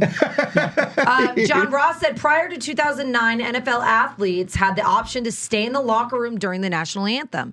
But the U.S. Army paid the NFL $15 million from 2009 to 2011 to require players to stand on the sidelines to appear more patriotic. Thus, politics injected. That's a good fact That right is a good there. fact. But we should. We're paying them so much freaking money. We should love America. And if you don't like America, get out of our country. Yeah, if you're protesting Just go against kick rocks. racism at a national sport, you're protesting against America. Yeah. Oh. Well, you know, and Nicole, listen, guys, if it wasn't ran by George Soros and his corrupt little dirty little hands, BLM and also it was Antifa. Which all the money is going into their pockets, guys. It's not even going to the black community. So I mean, it's such politics, and now the sports are involved in it. Honestly, listen, I know you're a sports fan too, and I know you are as well. What do you think about my theory? Is let sports go. We need to focus on taking back our country. Absolutely not. March Madness, that's a huge topic right now. People Basketball. should be able to enjoy sports, Tim. Just because you don't. Yeah, exactly. Listen, I'm at home. My son's watching old basketball reruns of like the best highlights of basketball. Oh, I would go crazy. And doing that. and I'm like, God, this is like you're living in the past. But it was cool to see. But Tommy, I mean, do you miss sports? What's your take? I mean, I miss sports big time. I mean, I got into sports a lot in college, but I don't agree with the kneeling. I mean, I understand that it is a racial thing, and it's about protesting against the racial crimes against black people. But I mean, you're getting paid millions of dollars to play a sport. You should be grateful for that. Yeah, I mean, that's my take. All right, good point. What do you think, Nicole? I mean, you have men and women who sacrifice their lives for that flag. And for you to kneel down, to even play sports, to kneel down at an American national sporting event is wrong and disgraceful. Again, if you're kneeling down against America, you shouldn't even wear a uniform if you're going to represent your American team. If you're kneeling down, Okay, but there has. I want to play devil's advadvit here on that side. But and I feel for what they're saying. Yeah, Don't okay. get me wrong. But you know what? There's just something not. Listen, you can do what you want because this is a free country. But don't be mad that most of the country is going to be kind of pissed off at you. Well, again, the influence of the media, mainstream media pushes their agenda. I mean, if it's not obvious than every time before that the media is corrupt and they have a communistic agenda, I don't know what else to share with you all. And the ones who are caught into that, like I can tell you this, guys.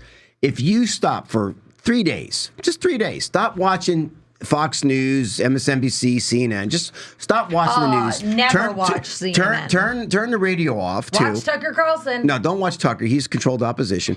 But turn the radio off, right? Just don't do any mainstream media whatsoever. Just listen to Wake in Atlanta. Huh? How about that? Yeah. But no mainstream media, and watch. You will break the hypnotic state that you're in. And when you get back into it again, you're going to get right back in the wagon. You'll realize, wow, I'm going right back into believing what they've been programming to believe. Right. And it's all propaganda in many ways. Okay, guys, it can even be politics. It can be teachers. It's everything. Didn't they talk about how they want to brainwash people anyway to think a certain way? Yeah, absolutely. Like, they call what TV doing. Programming for a reason. Yes, You're being programmed. and it's entertainment. Yeah. So they can say false news. These journalists, they're not real So, journalists. Nicole, they're entertainers. Do you know how many CIA operatives are journalists, by the way? Yeah, look at what's his name? The guy with the blonde hair on CNN. Oh gosh, Anderson Cooper. Anderson Cooper. He's CIA all the way. I don't know what his deal is. He creeps me out. He's man. CIA all the way. So Nicole, when you realize that there's this manipulation going on in the media in reference to sports, I mean, do you get angry? I mean, where do you stand? Yeah, I'm a little pissed. You're getting it out of me right now. Right. I just I don't watch mainstream media so much anymore. It just makes me a little upset. I'm starting to watch you guys a lot more. Nicole, is it you don't watch mainstream media anymore because you see the lies not as and much the corruption? anymore because I like to see what's going on in other countries. Me too. Other countries seem to have a little bit more baseline, Yeah. But sports has to come back. Yeah. I mean, it's just culture. It's part of America. It's what kids do after school.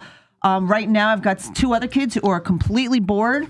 They have no sports to go to. There's no basketball. There's no lacrosse. There's no football. Imagine and they're sitting on their butts. College and take the vaccine. Take the vaccine, and your sports will come back. That's it. This doesn't have to be the new normal, guys. It is what it is. You can freaking change it. You can do what it takes to change it. Take the vaccine, and you kids don't have to wear a mask anymore. Take the vaccine, take the mark, and you never have to worry about your company shutting down. Okay, guys, Take let's the talk vaccine. about that. Can we talk about the vaccines? Yeah. Bill Gates, didn't he get kicked out of India because he did trial vaccines on all Africa.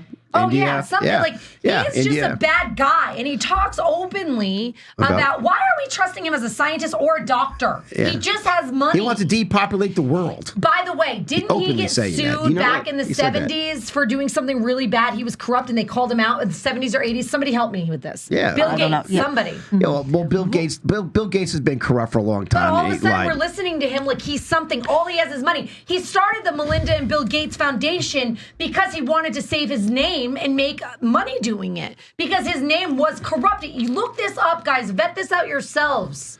Yeah, well, I'll tell you what, Shannon and Nicole, I have to say, the vaccine, this is all about the vaccine. Yeah. When all this will go away, Big and I'm telling you, after November 4th. No, it's not even politics. I think it's past. I don't think it's politics. I think it's the cabal. I think it's bloodline. Well, I think this is spiritual warfare. What's happening? I'm not so sure about that. Well, you don't have to. We all have our own opinions. And your own opinion. Right. I think spiritual warfare is probably going on right now, and we have to get past it. It's all over the world right now. This isn't just America. Look at Germany. Yeah, exactly. Look at you see what Germany, they had the march over 100,000 people. There's been 2 million people. I did see that. That's about a month But the ago, same problems going on there that here, and there's no election going on there. Right. The same problem, and we're making this to be an election thing. Yeah. And I think that's a psyop because it wouldn't be happening around the world if it was just in America, right? Yeah, it's a shame. It's a shame that the country's divided. Yeah, I agree. It's really a shame. Stop dividing. I'm not me. I'm going to divide from everybody now. I'm divided from the weak. Survival of the fittest. Brett said, Shannon, you're turning into Tim. She is kind Uncle Randy says, I have to start being the compassionate one here now. So Nicole, you weren't compassionate when you were just calling Americans fat and lazy. Well, really, but I mean, or calling it out as it is. You know, do you think Americans are fat and lazy? There are some of them, yes. Some of them.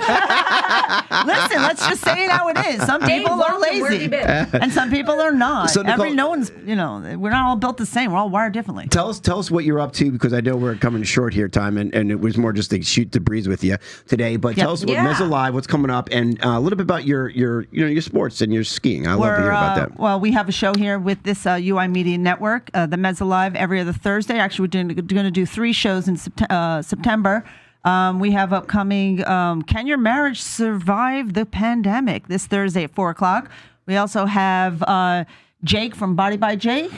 Throwback Thursday. Yeah, Body by Jake. Come on, yeah. That's going to be fun. And I love that you're doing that marriage thing, because if you notice that a lot of people are divorcing. I know. And as a matter of fact, there's a big surge right now over in Asia with divorces.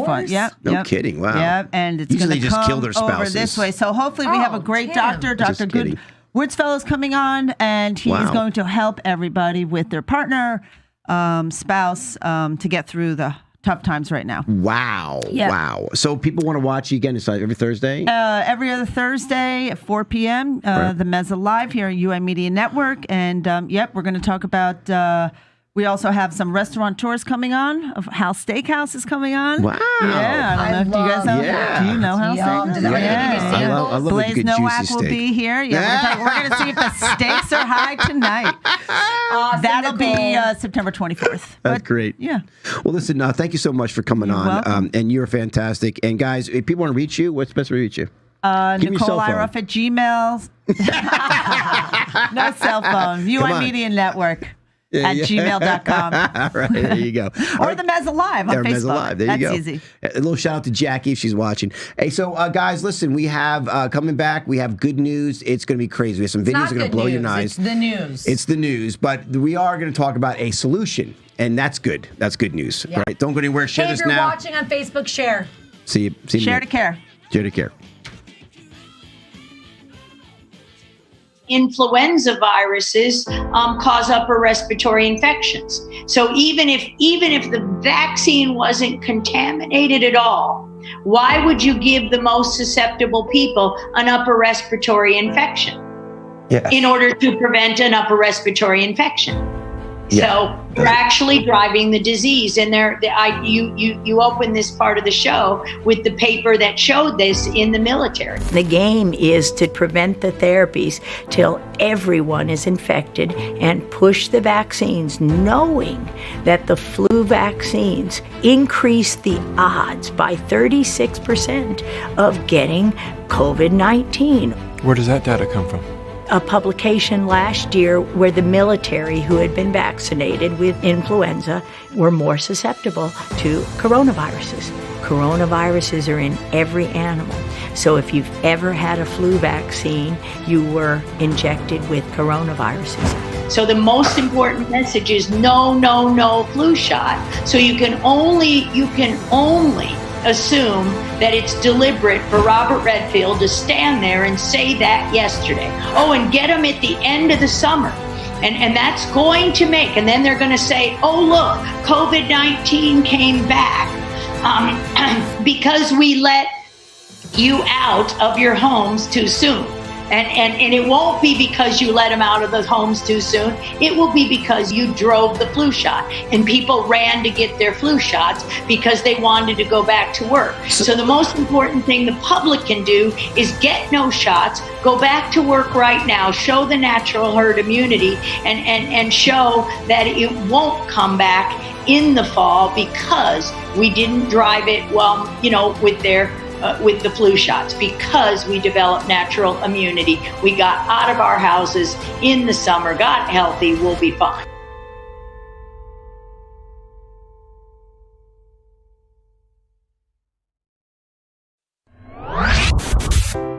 What's happening, world?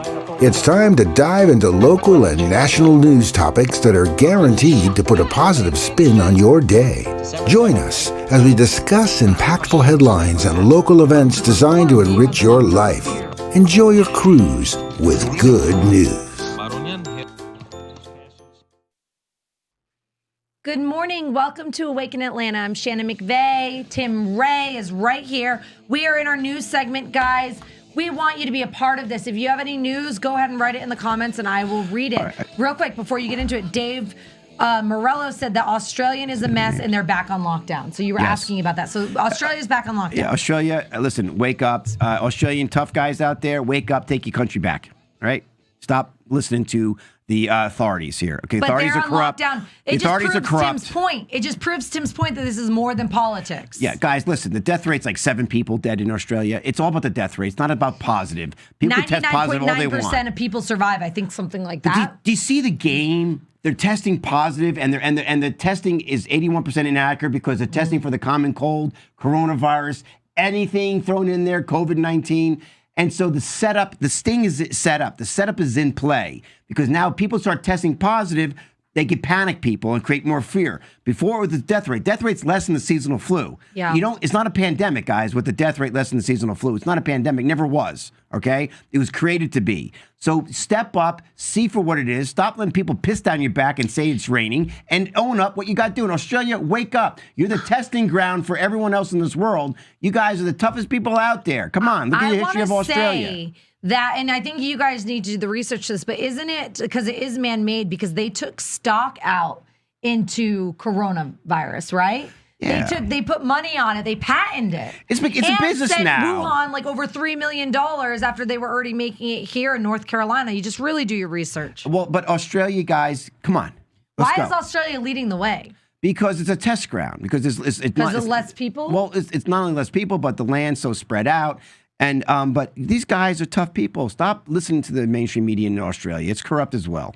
Just start owning it, as we all will have to do in our own countries. We're going to have to step up our own. Stop waiting for a leader to come take charge. Create your own leaders from ground up. So this is something that I want to play for you, okay? So this was so disturbing to me, and this is how I'm telling you. All this will go away as long as you take the vaccine. This is the new world, the new reset they're doing. You take the vaccine, get your chip, get the nanobots put into your body, become the human 101 to version 1 to version 2, and you're going to change your whole DNA makeup by getting this vaccine. But everything will go away. Just take the vaccine, and you never have to wear a mask. But this is what they're telling kids now: not to hug each other in schools because Dr. Siegel comes out on Fox News and tells your boy Tucker that, listen, that the kids don't hug each other, but when the vaccine comes out, Tucker's guess face what? was just like, oh, you can why hug are you each on other. my show? But because he was forced to have him on the show because that's Fox News is corrupt, just like the rest of them. Play the video. Thank you, Ashley. There's one other thing we have to do, sadly. No hugs, please. Now, if you look at this pin, Tucker, you'll see this pin looks like something you might remember. No smoking, please.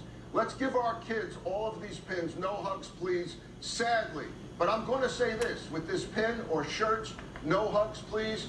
Guess what's going to happen? We're going to get 26 candidates for a vaccine coming out into clinical trials right now. Vaccines are going to emerge. We're going to beat this thing, and then this goes in the garbage, and we're all going to hug each other. In the meantime, Tucker, let's show our kids courage. They're looking to parents for leadership. Leadership says, open the schools wherever we can, Tucker. I don't know if I can go there. I'm a hugger. Sorry. This guy, Siegel, is controlled opposition, and he's a psyop to tell everybody, telling kids not to hug each other. It's telling a 5-year-old not to hug each other I think is sacrilegious. And here he's saying, don't hug each other until we get the vaccine. Right. He's setting us up. Planting the seed. Exactly. But can you imagine? And these parents who go along with that because they're so worried. And guys, the WHO says it's hardly ever, if at all, transmissible for children. Unless they're extremely compromised on the immune system or have other issues going on. Yeah, it's like 0.03 for children, No, right? Children it's 0.000 whatever. Yeah. But guys, my point is, this is a psyop. They're telling, wearing a button that says don't hug each other. Can you tell your 5-year-old to be scared of touching another human being and another kid? Especially knowing kids? Winnie, absolutely not. I mean, kids hug each other. Yeah, they have do fun. that. They're best friends. I mean, that's part of being a human being. Right. But yet they're creating they said I want to know why Tucker Carlson had him on. Because Fox News is corrupt as CNN and the rest of them. That's why. Yeah. They're all working for the cabal. It's not the American people. And as long as they move forward their agenda, they don't care if they're on the far right or on the far left, but the agenda of the vaccine and the New World Order agenda has to move forward. That's what it's about. That's the whole game being played. Brett said, can I smack him in the face, please? Yeah. Dave is talking about Australia. He said, we are hurtling towards herd immunity, and the powers that be are so scared because they're not getting the body count they want. So they keep moving the goalposts from daily deaths to positive tests. What's next? And that brings me into my news. If you guys were with us earlier, Chicago Bears, they had 9 false positives on that one team alone. The NFL has had 77 false positive tests. We know by now these tests are false. My doctor straight up said, don't even get the test. It's not accurate. 81% inaccurate. Why would you do anything that's 81% inaccurate? Why would you make decisions, life decisions on 81% inaccuracy? That's insane in itself. But people do it. They say, I can't go into this nursing home unless I get tested with an 81% inaccuracy. Give me a break, would you, people? By the way, did you see those sad videos of the women and the men in the nursing homes, and the families are just like out the window waving? They can't even go hug their dying parents that have been, this is so crazy. This policy is draconian. Why are we allowing it? Because take your parents home. They have to create, these people, these cabal people, the Gates and the Faucis and the rest have to create an environment so frustrating, fear. So uncomfortable. They're trying to fear, so miserable, scare us. So miserable that they will take that. You will take the vaccine. Not only are they trying to scare us, they've always been trying to scare us because they operate off of our emotions. So we have to be wise to it. Even the modern medical, they're being trained. The doctors, they put fear into you to, as Tim says, cut, burn, and prescribe when really you don't need that fear, guys. It's totally wrong. Yeah. Do you know what the doctors are now coming up with other cures to COVID-19? They have this new cure. Vermentina, I think it's called. No, ivermectina. I can't remember. But we'll hear this video here, and they'll tell you this. But this is like hydroxychloroquine. And they can't see, guys, for them to be able to go forward with the trials of the vaccine to rush it, they can't have a cure for COVID-19. So they will never let this become frontline or be the main thing to go to, even though it's curing 100% of the people with COVID-19. They can't allow it because if they allow it, then they can't fast track the vaccine. They want the money. That was in the movie Plandemic 2, which you gotta watch. It's Plandemic 2. It's already kicked off. You got to find it. I know, you it's already gotta kicked send off. it via messenger It's to censored each other. already. This is so By insane. the way, Dave said before we play this video, Dave said last year's flu vaccine was 91% ineffective. Yes. So I think it's important to remind you again what Dr. Judy Mikovits said: do not get the flu shot this year, you guys. Do not because take if you any more will vaccines. Get the flu shot this year, you will get COVID until they come clean on it. All right, so play this video about this new drug that's curing people that you're not allowed to use if you get sick with COVID-19. Doctors could soon have a new tool in their arsenal for the fight against coronavirus. One America's Pearson Sharp has more on the medicine that researchers in Australia say could cure the virus in just 48 hours.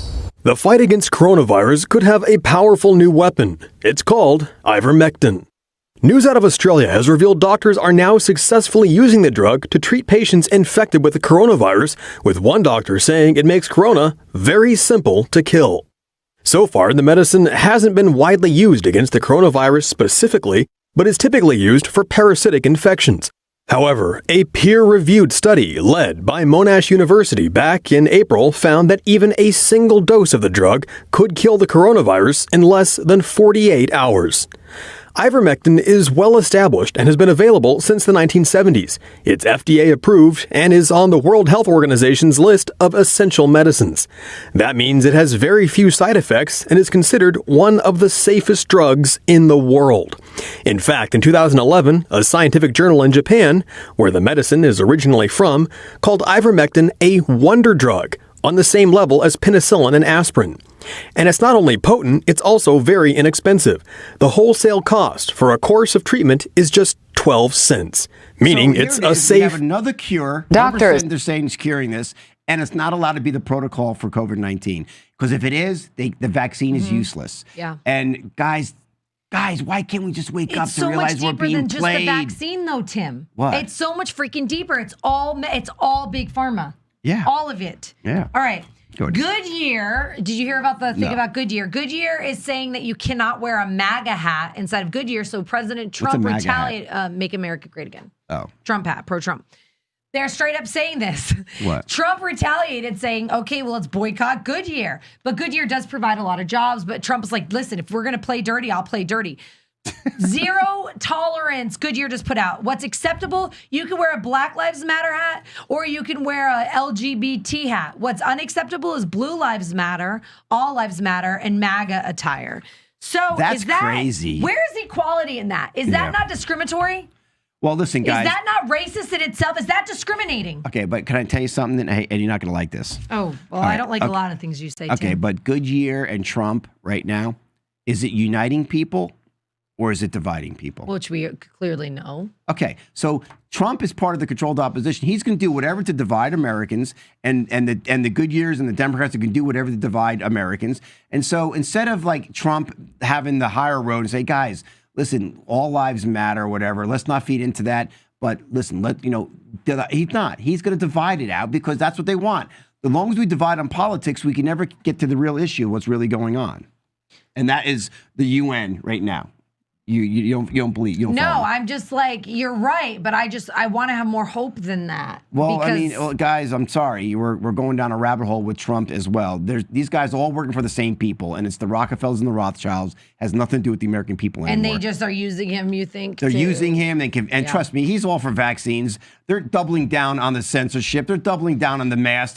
Things got worse. You know Okay, what? things If got worse Trump- since Trump's been in place. Nothing's got better. It's getting worse and worse and worse every day. Do you think that he knew about the coronavirus about to start? Yes, And that's why he took stock of course in he did. And this guy's not in a void. He's been hanging out with the Clintons and all these Epsteins, all these guys for as long as everyone No, else he hasn't has. hung out with Epstein since like before he Doesn't got caught. matter. He kicked him out of Mar-a-Lago. He hangs out with Mossad agents, all right? And that's what Epstein is. All right. All right, so check this out. UN, this is what's crazy. Robots enforce face masks. The UN says the pandemic will last 2 years and the absurd new mask orders. We have a video to play, you guys, right? You have the video? Okay, hold on. If you don't have the All right, video, it's okay. explain it. Don't worry about it. Mark it up. The WHO, the COVID-19 pandemic may be around for 2 more years. How do they know this? How do they know this? They don't know. This is something that's been planned out. Yeah, if it planned, they know it's going to be for 2 years. Trinity Metro in Fort Worth, Texas, has installed a Rosa robot that can detect when people are not wearing a face mask. The CEO of the company said that his mind was blown by how many more people are complying with the wearing a mask when a machine tells them to do it. Don't worry about the video here, but I just want you to say that. On one hand, that's what the WHO is saying in the UN, right? They're saying that we're going to be in a pandemic for 2 more years and we got to wear masks. All right, talking about masks. Hold on, and let me read this on here. And the UN also food chief warns against famine of biblical proportions due to the COVID-19. So David Beasley, executive director of the UN. Is this a story piggybacking Yes, that story? it is. It is. Said that the number of people experiencing malnutrition will grow to 80% at the end of the year due to disruption in food and growth logistics worldwide by the COVID-19. So they're saying that now people are going to starve to death, not die of COVID-19 or have to wear a mask. Going to starve to death in the tens of thousands a month. Hundreds of thousands of people are going to be starving to death because of the lockdown, and we destroyed our food chain. But next time you're with somebody who's saying you got to wear a mask, tell them, and they're saying that you're responsible for people dying. Tell them no, you're responsible for hundreds of thousands of people dying, not 100,000 people here in the States, but hundreds of thousands of people dying around the world because you're doing lockdown. This is insane how this is what they're saying. One hand, they're saying wear a mask. The other hand, saying, hey, you're going to kill 100,000 people because you're doing this lockdown unnecessarily. Well, which one is it? Exactly. Which one is it? But speaking of the masks, a family of 7 got kicked off of a JetBlue flight because of a 2-year-old wouldn't keep the mask on.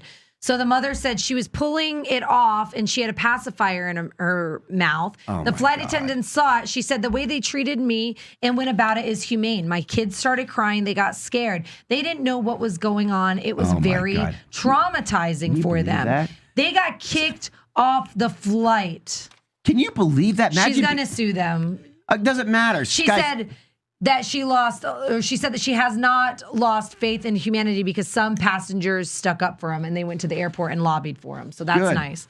But guys, that is insane that people are following policies and not even knowing why. At 2 years old, taking off her mask. She shouldn't even have a mask on to begin with. No one should have a mask on to begin with. Especially children, though. Especially children. They need their oxygen, guys. They're killing brain cells. Why would you kill a 2-year-old baby brain cell?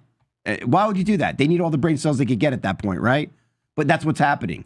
You're literally destroying brain cells when they're wearing a mask for that prolonged period of time. I challenge any idiot doctor out there who challenges that because it's true. That's why OSHA regulations are in place because they say you have to have at least a certain percentage of oxygen. And otherwise, what happens when you deplete oxygen? You kill brain cells. At this point, it's just so messy. This has gotten messier. They did not plan this accordingly because they didn't expect critical thinkers to stand up for what's right.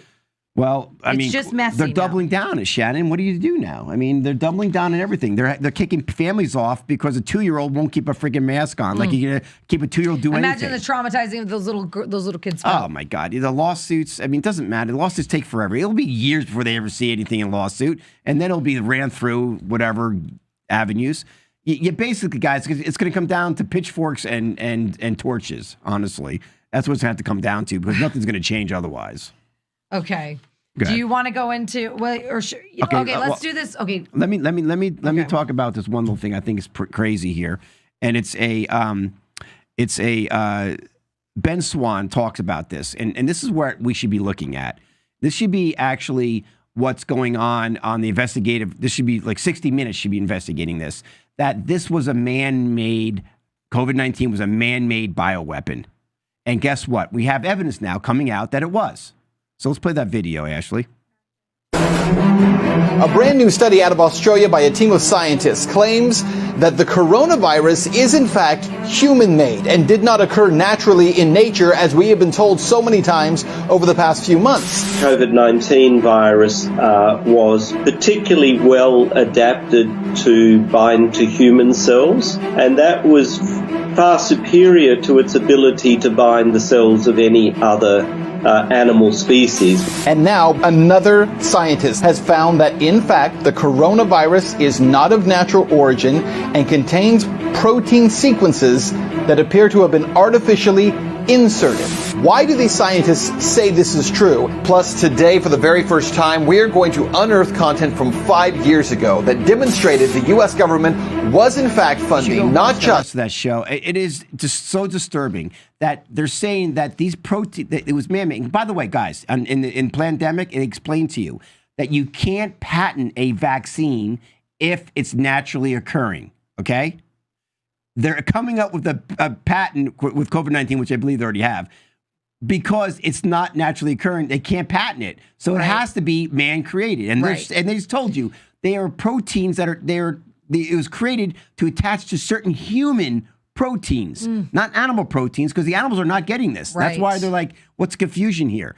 So if this was man-made, Shannon, who should be held accountable for this, and why are we not investigating this? Right. Well, do you think that we're going to? You think we're going in that direction investigate? I think too many Americans are so scared right now that listen to authority and they're not challenging anything. Fauci, he worked for the NIH. Yeah, NIH. Yeah, he still does. Okay, but he was with. How do you prove that him and like Bill Gates and everybody? How do you prove that they did it?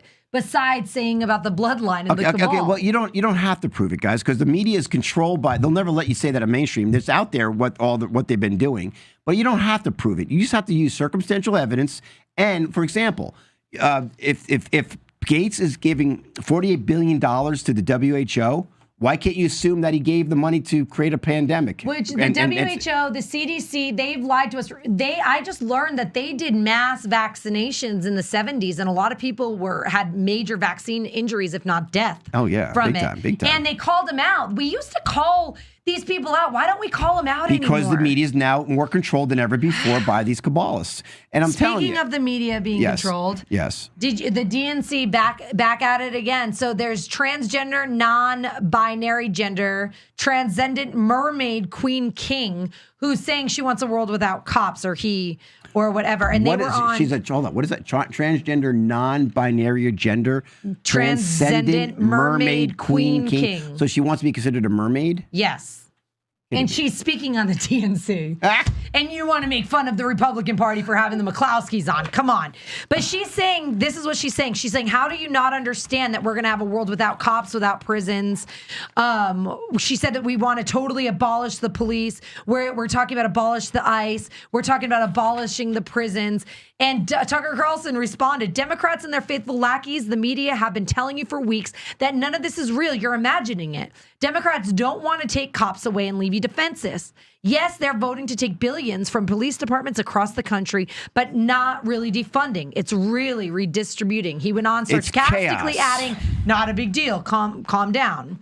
Yeah. So this lady spoke at the DNC. Is that not, why would we have that there? Well, because they're lost souls. They're communists. What are you going to do? I mean, but that shows you how insane the world has become, right? The rational thinking, critical thinking is out the door. This is how dumbed down we truly are, and this is why every American listening right now, and get this out there, that you don't know what's going on with COVID-19. You don't know. If you're believing the news, if you're believing the testing, if you're believing the numbers even, you're a sheep. You're not doing your job. Americans are shockingly misinformed about COVID-19 death rates, okay? According to the Gallup poll, Americans grossly overestimate the risks that the coronavirus presents, especially to younger people. Researchers found that the gross misperception of COVID-19 is driven by partisanship, like Trump's doing and the Democrats are doing, and misinformation, both which are driven by mainstream media. Americans falsely believe that people over age 55 and older account for just half of the total COVID deaths. The actual figure is 92%. They also believe that 30% of COVID deaths occur in people under 44. The actual figure is 2.7%. Those who get information predominantly from social media have the more distorted perception of risk. The coronavirus, similar to AIDS epidemic that became the best funded disease in America besides cancer, even though it was almost entirely limited to gay men and other recreational drug users. Oh my gosh. It is outstanding how we have misinformation. It's crazy. Everything is, and guess what? They're not accountable because we don't have to hold them accountable. And those of you that are promoting these and even sharing the articles from the Washington Post and New York Times and whatnot, you're just as guilty and you don't even realize it. Stacey said an unarmed, undefended populace is easier to control. Guys, listen, the people wearing masks and the ones taking the vaccines, you're going to force the people who know what's going on to go under a lot of stress and turmoil and arrest and things like that, because the people who are refusing to take vaccines you're going to be, if the majority of people take the vaccines, those folks who don't are going to be under so much pressure to do it that it's going to be criminal in many ways. In fact, Virginia State Health Commissioner says he will mandate the COVID vaccine. What happened to Virginia? It used to be one of the original 13 colonies. Freedom, guys. I mean, you have anybody worth their salt. I think Madison came from Virginia, and so many others, right? Thomas Jefferson, right? Virginia State Health Commissioner Norman Oliver, who has the authority to mandate immediate vaccines during a public health crisis, said that his plans to require coronavirus immunizations for Virginians residents when it's available, as he claims there's no current treatment for COVID-19. Guys, there are treatments. Governor, zinc. You got the. Go do some IVs with vitamin C. The ivermectin. What is that called? That you got the hydroxychloroquine. These are all cures for it. You don't need to have a vaccine. But yet no one wants to hear it because they're not in charge of the mainstream media. We can't get it out. Dr. Bricks, she's actually saying right now vaccines are being manufactured as we speak, and it's going well. They've had it for a long time. She's also saying that it's safe to vote in person. She said, well, I can tell you it's been safe for me to go to Starbucks to pick up my order. If you go to Starbucks in the middle of Texas, Alabama, Mississippi, they have very high case rates. And I can say that it would be different waiting for in lines at the polls. So wait. What is she saying? She's saying it's safe, but then she's saying it's not safe in Texas, Alabama, and Mississippi? Yeah, exactly. So she's just a mind F, too. I butchered the name. It's She said, ivermectin. certainly we want to vaccinate those who we know are at highest risk, individuals in nursing homes. No, you don't. They're the ones that compromise the immune system. People having diabetes when and you weight vaccine, issues. you shock their immune system. You don't want to do that with somebody who's compromised. That's the last thing you want to do. Ivermectin is the new drug that's curing 100% of the people right now. Who COVID? I mean, if you get there early enough. Dave just said, did you see in Massachusetts they require mandatory flu shots before kids can come back to school? Yes, I saw that, and I think you can say religious reasons you're not doing it, but they're doing it because they have COVID in these flu shots. I think so. They're just going to basically be putting it in you. Well, not only that, but they got the nanobites.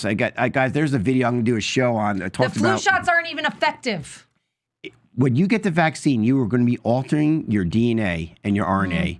They already told us that. It's coming out. Gates already has it in place. He has the patent on it. They're going to be altering your children's DNA. You understand what that means? They're not going to be the same human they were before because these nanobots reassemble inside you and they can actually gather information, send it out to who knows where, right? Thank you, 5G. But yet they could actually change the DNA ongoing for the rest of your life. Your DNA will be changed. Yeah. And not enough people know what DNA is, All right. which is unfortunate. I want to know what you guys think. There's this lady, Kim. I'm going to ruin her last name, so I won't even say it. But she's running for Baltimore. Ashley, you have that video, right? And she just promoted and put out this video that she endorsed. And I'm pretty proud of it because I feel like it's as realistic as we're going to see. So let's roll that and tell me what you guys think. Do you care about Black lives? The people that run Baltimore don't. I can prove it. Walk with me. They don't want you to see this.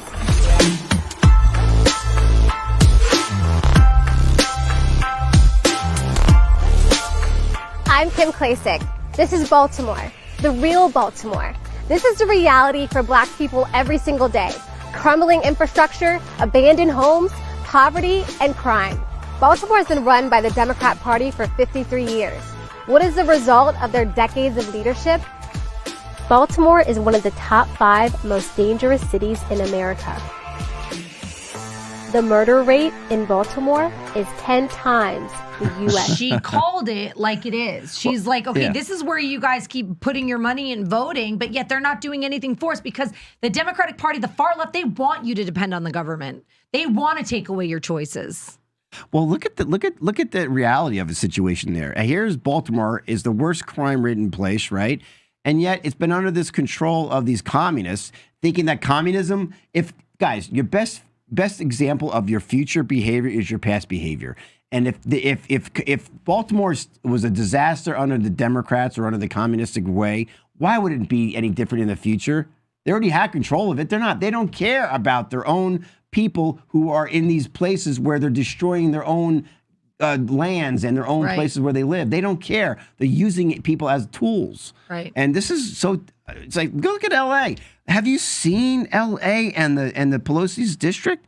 It's literally a war zone. People are leaving and growing. How many people do you know leave in California? Our America. Oh my gosh, probably like a ridiculously I could count 5 people I know are leaving California. I know a lot of actors, directors, producers, that kind of entertainment world, because my friends, they're leaving LA and they're moving to Atlanta. They're coming here. Yeah, I know. It's just going to make Atlanta the wrong place. Get the wrong people here. I'll tell you what. South Carolina mayor candidate arrested for faking her own kidnapping. I mean, these guys are shameless, these politicians. I mean, it's a corrupt system. How can you bring them in there too? South Carolina, Sabrina Belcher, 29, is running for mayor in the city of Sumter, population of 40,000, is facing criminal charges that the police say she staged her own kidnapping and beating to get public sympathy and votes in November election. Oh my gosh. Police arrested Betcher and Christopher Eady, who allegedly posed as an assailant. Police says that she's confused to faking the crime that was posted on Facebook Live. Police also accused Belcher of trying to smear a political opponent during the fake Facebook Live attack.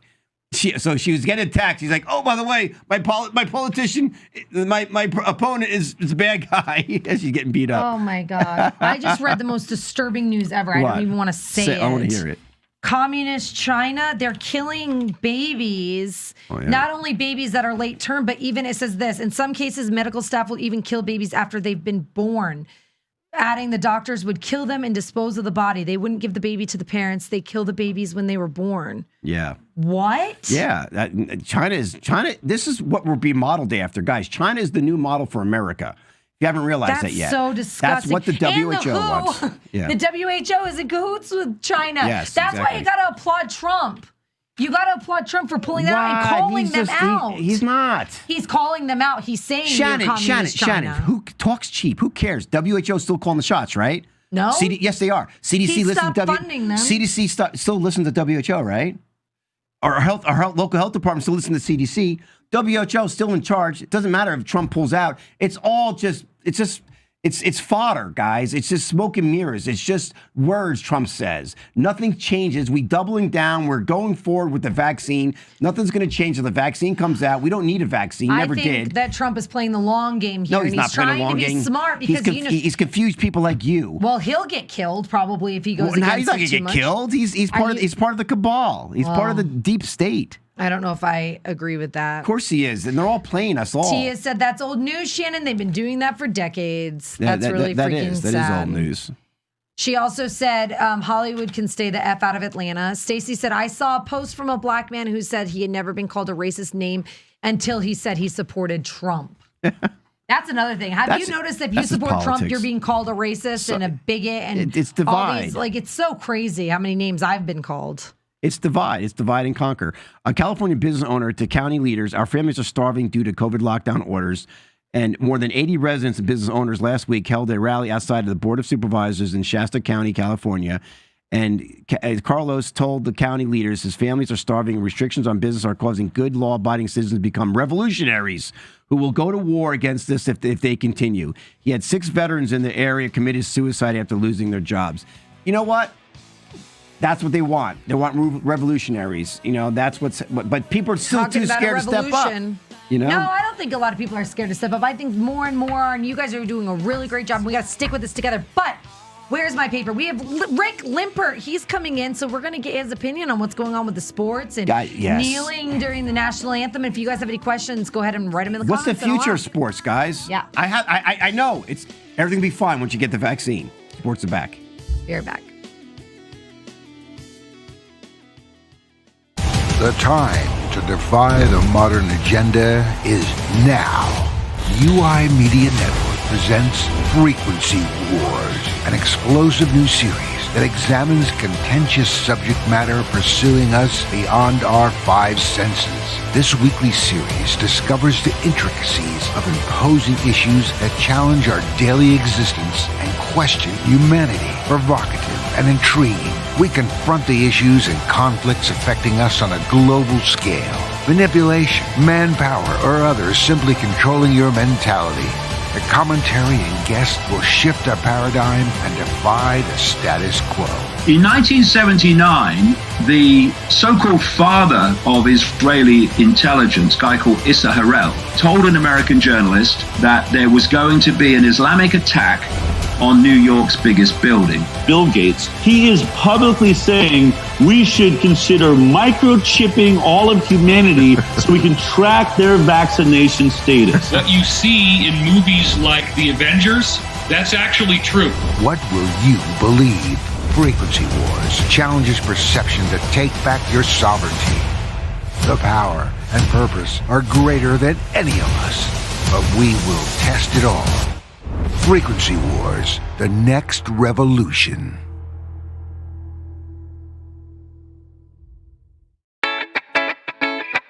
It's the perfect hour, and the stars are aligned. These conscious superstars are here to brighten your day.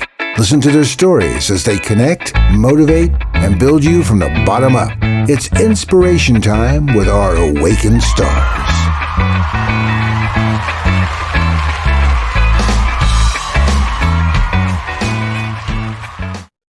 Welcome back to Awaken Atlanta. I'm Tim Ray with Shannon McVeigh.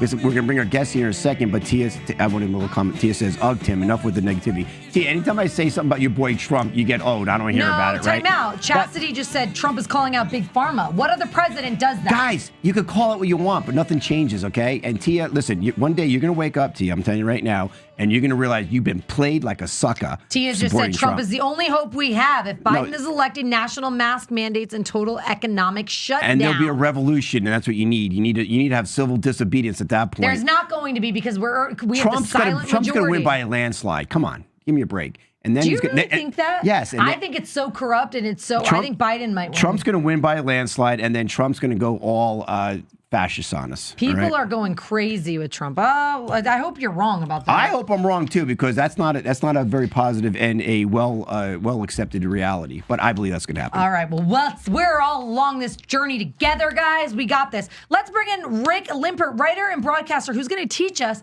about sports. Good morning, Rick. Welcome to Awaken Atlanta. Rick. Good morning, guys. How you doing today? Good. So Rick, I mean, sports is dead. What happened? I've been watching live sports on TV the last 2 months. I don't think it's dead. Yeah. It's just different, and it might take a little bit, getting used to. But it's sports is such a big part of our society that people will adjust, and for right now that means no fans and just kind of a different sports environment, but I'm okay with that right now. Do you think it affects how the sports are played because there's no oohs and ahs and applause and things like that, like people, the energy from the live audience? Yeah, I think initially there's that factor, and I think they talked with Tiger Woods and Rory McIlroy after the golf tournament this past weekend, and they said they're definitely their games. It's an adjustment. They missed the 20,000 fans packed around the holes. They miss feeding off the energy of a crowd, and I think that's holds true in all sports. This is what we've been accustomed to for almost 100 years, and it's definitely different. So, okay, what sports have you been watching the last 4 months? Because people haven't been able to watch football, baseball. Football's not yet. That's why. Okay, but even still, I mean, the pre-trials and things like that. But what have you been watching? Well, football's in training camp. I mean, we're all waiting to see what happens with football. But, sports like PGA Tour golf and NASCAR were the first sports back because you can socially distance in those sports. And I think a lot of people that never watched a full NASCAR race before were tuning in on a Saturday afternoon or a Sunday afternoon and watching the sport of NASCAR, which is the people in NASCAR are great. It's a great organization. The PGA Tour golf the same way. Tennis is coming back slower than maybe some expected. But baseball being played with no fans is definitely a different environment. They're piping in crowd noise. I don't know how I feel about that, but how much revenue is lost? There are sports going on. How much revenue is lost? Have you been keeping track of that? Revenue up because the ratings are up. Well, I mean, are they? Are they really? I mean, or maybe they are. How much revenue lost or gained, say, in baseball alone since all this has been going on? yeah, the owners are taking a big hit with the sole purpose of getting to the playoffs, getting to a World Series. That's where the TV money is mainly made. They will be able to make up some of that, but yeah, I mean, if you go down to the Battery here in Atlanta on a day where there's supposed to be a game, I mean, usually you would be the stores would have lines out the door. There'd be people milling around. It's definitely a quiet environment now. I mean, the teams are taking a hit, but it's also the everyman, the people that work as vendors at games, the people that work on game day operations. There's a whole economy of sports that a lot of people don't think about. They're thinking about the players and the owners and what's going on the field. But there's more in terms of scale of economy that it happens around the field or off the field than just that. That's a good point. I mean, imagine how many people are out of jobs that even work at the Brave Stadium. What do you foresee, or what would you like to see with COVID and sports happening? Do you think that we should just open back up and go to our usual? Do you think that we can open up and wear the masks? How about football players wearing masks or like shields? Well, yeah, I mean, there's been a shield that's been developed that some people have talked about. I mean, it's never gonna open up completely willy-nilly like that. I mean, there's in sports, people are also concerned about not only the action on the field, but the public relations that happens off the field. The owners, the people that run the franchise, the people that run the leagues are never going to let that happen. It's going to be a slow build back. If there's an accepted vaccine that comes out that works, I mean, I think for sports, we're probably 6 to 12 months away from anything big changing right now. And for some people, that's a hard pill to swallow. But for others that enjoy sports, just enjoy what's going on right now, because that's the way it's going to be for a little bit. Yeah. What do you think about kneeling during the national anthem? What are your thoughts on that? As a writer, you write about this, right? No, not really. I write about the technology that goes on around sports, but I support the Black Lives Matter. I have no problem with it. The leagues and organizations, self-admittingly, we're kind of behind the times on what they should support, and everybody's got to make their own individual call for themselves, whether it's players, coaches, fans. And we have to live with that. It seems like 73% of the people are not happy about it. Is that affecting the dollars going into the sports? Not happy about what? The kneeling? Yeah, kneeling. 73% want that, of the Democratic Party. No, Democrat. But I'm saying majority of the people, you got the silent majority out there. Perhaps I don't know what the percentage wise. Do you see where this division is going to go forward? It's going to affect financially the pocketbooks of the players. No, I mean, I don't know the statistics when it comes to that. I mean, I think that ship has kind of sailed maybe a couple of years ago, and I think what people are mainly concerned about are they're rooting for their teams, getting sports back to being an integral part of society. And I think, not that politics aren't important, but I think when it comes after this pandemic, I think a lot of that's going to be left aside, and people are going to be wearing their jerseys and their hockey sweaters and their hats, and they're going to be wanting to support their teams and actually attend games. I mean, we've gone a whole summer. This will be the first year in probably 40 years for me I haven't attended a live baseball game, and I think a lot of people are in that same boat. So I think there's going to be an new appreciation for actually attending live events, live sporting events. And I think a lot of that other stuff's going to be swept under the rug. Well, that'll be good. We want that. What would you say the percentages of politics in sports? Like, would you say it's 70%? Would you say it's far less than that? Because I believe it's has the NFL gone political? Yes. I mean, sports has gone political a long time ago. You can look back to Richard Nixon and ping pong diplomacy going to China, and yeah, I mean, you can, and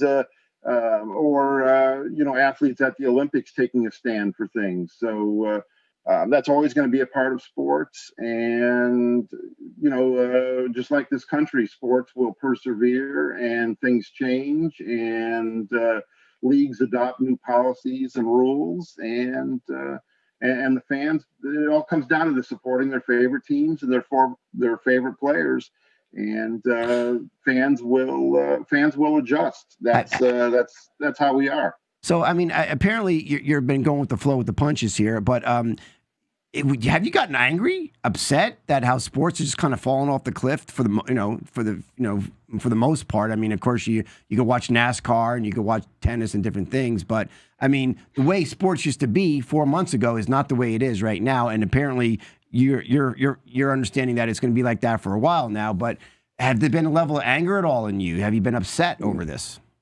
No, because there's a bigger picture in play.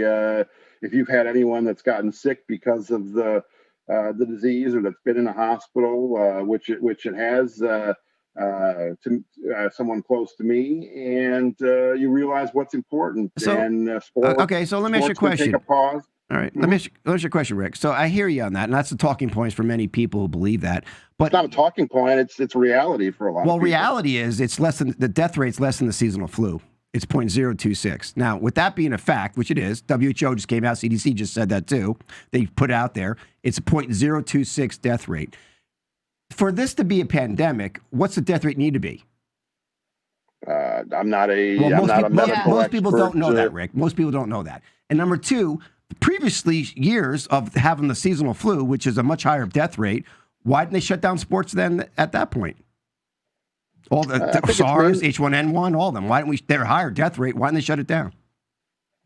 In this country and in other developed countries around the world, we like being in control of things. And I think with this, it's more the unknown, and it's new. And I don't think people are taking when somebody close to you or somebody you know is sick. It's not about taking a political stand. It's about doing what's smart. And the owners in sports have put making money on the back burner for themselves to continue on with the traditions of sports. Well, they were forced to. They were forced to. They didn't decide to not do sports. They were told they couldn't do sports. Well, the owners could have banded together. The commissioners are controlled by the owners. They're hired by the owners. And the owners could have banded together and said, for baseball, okay, let's say have a year pause. No baseball for this year.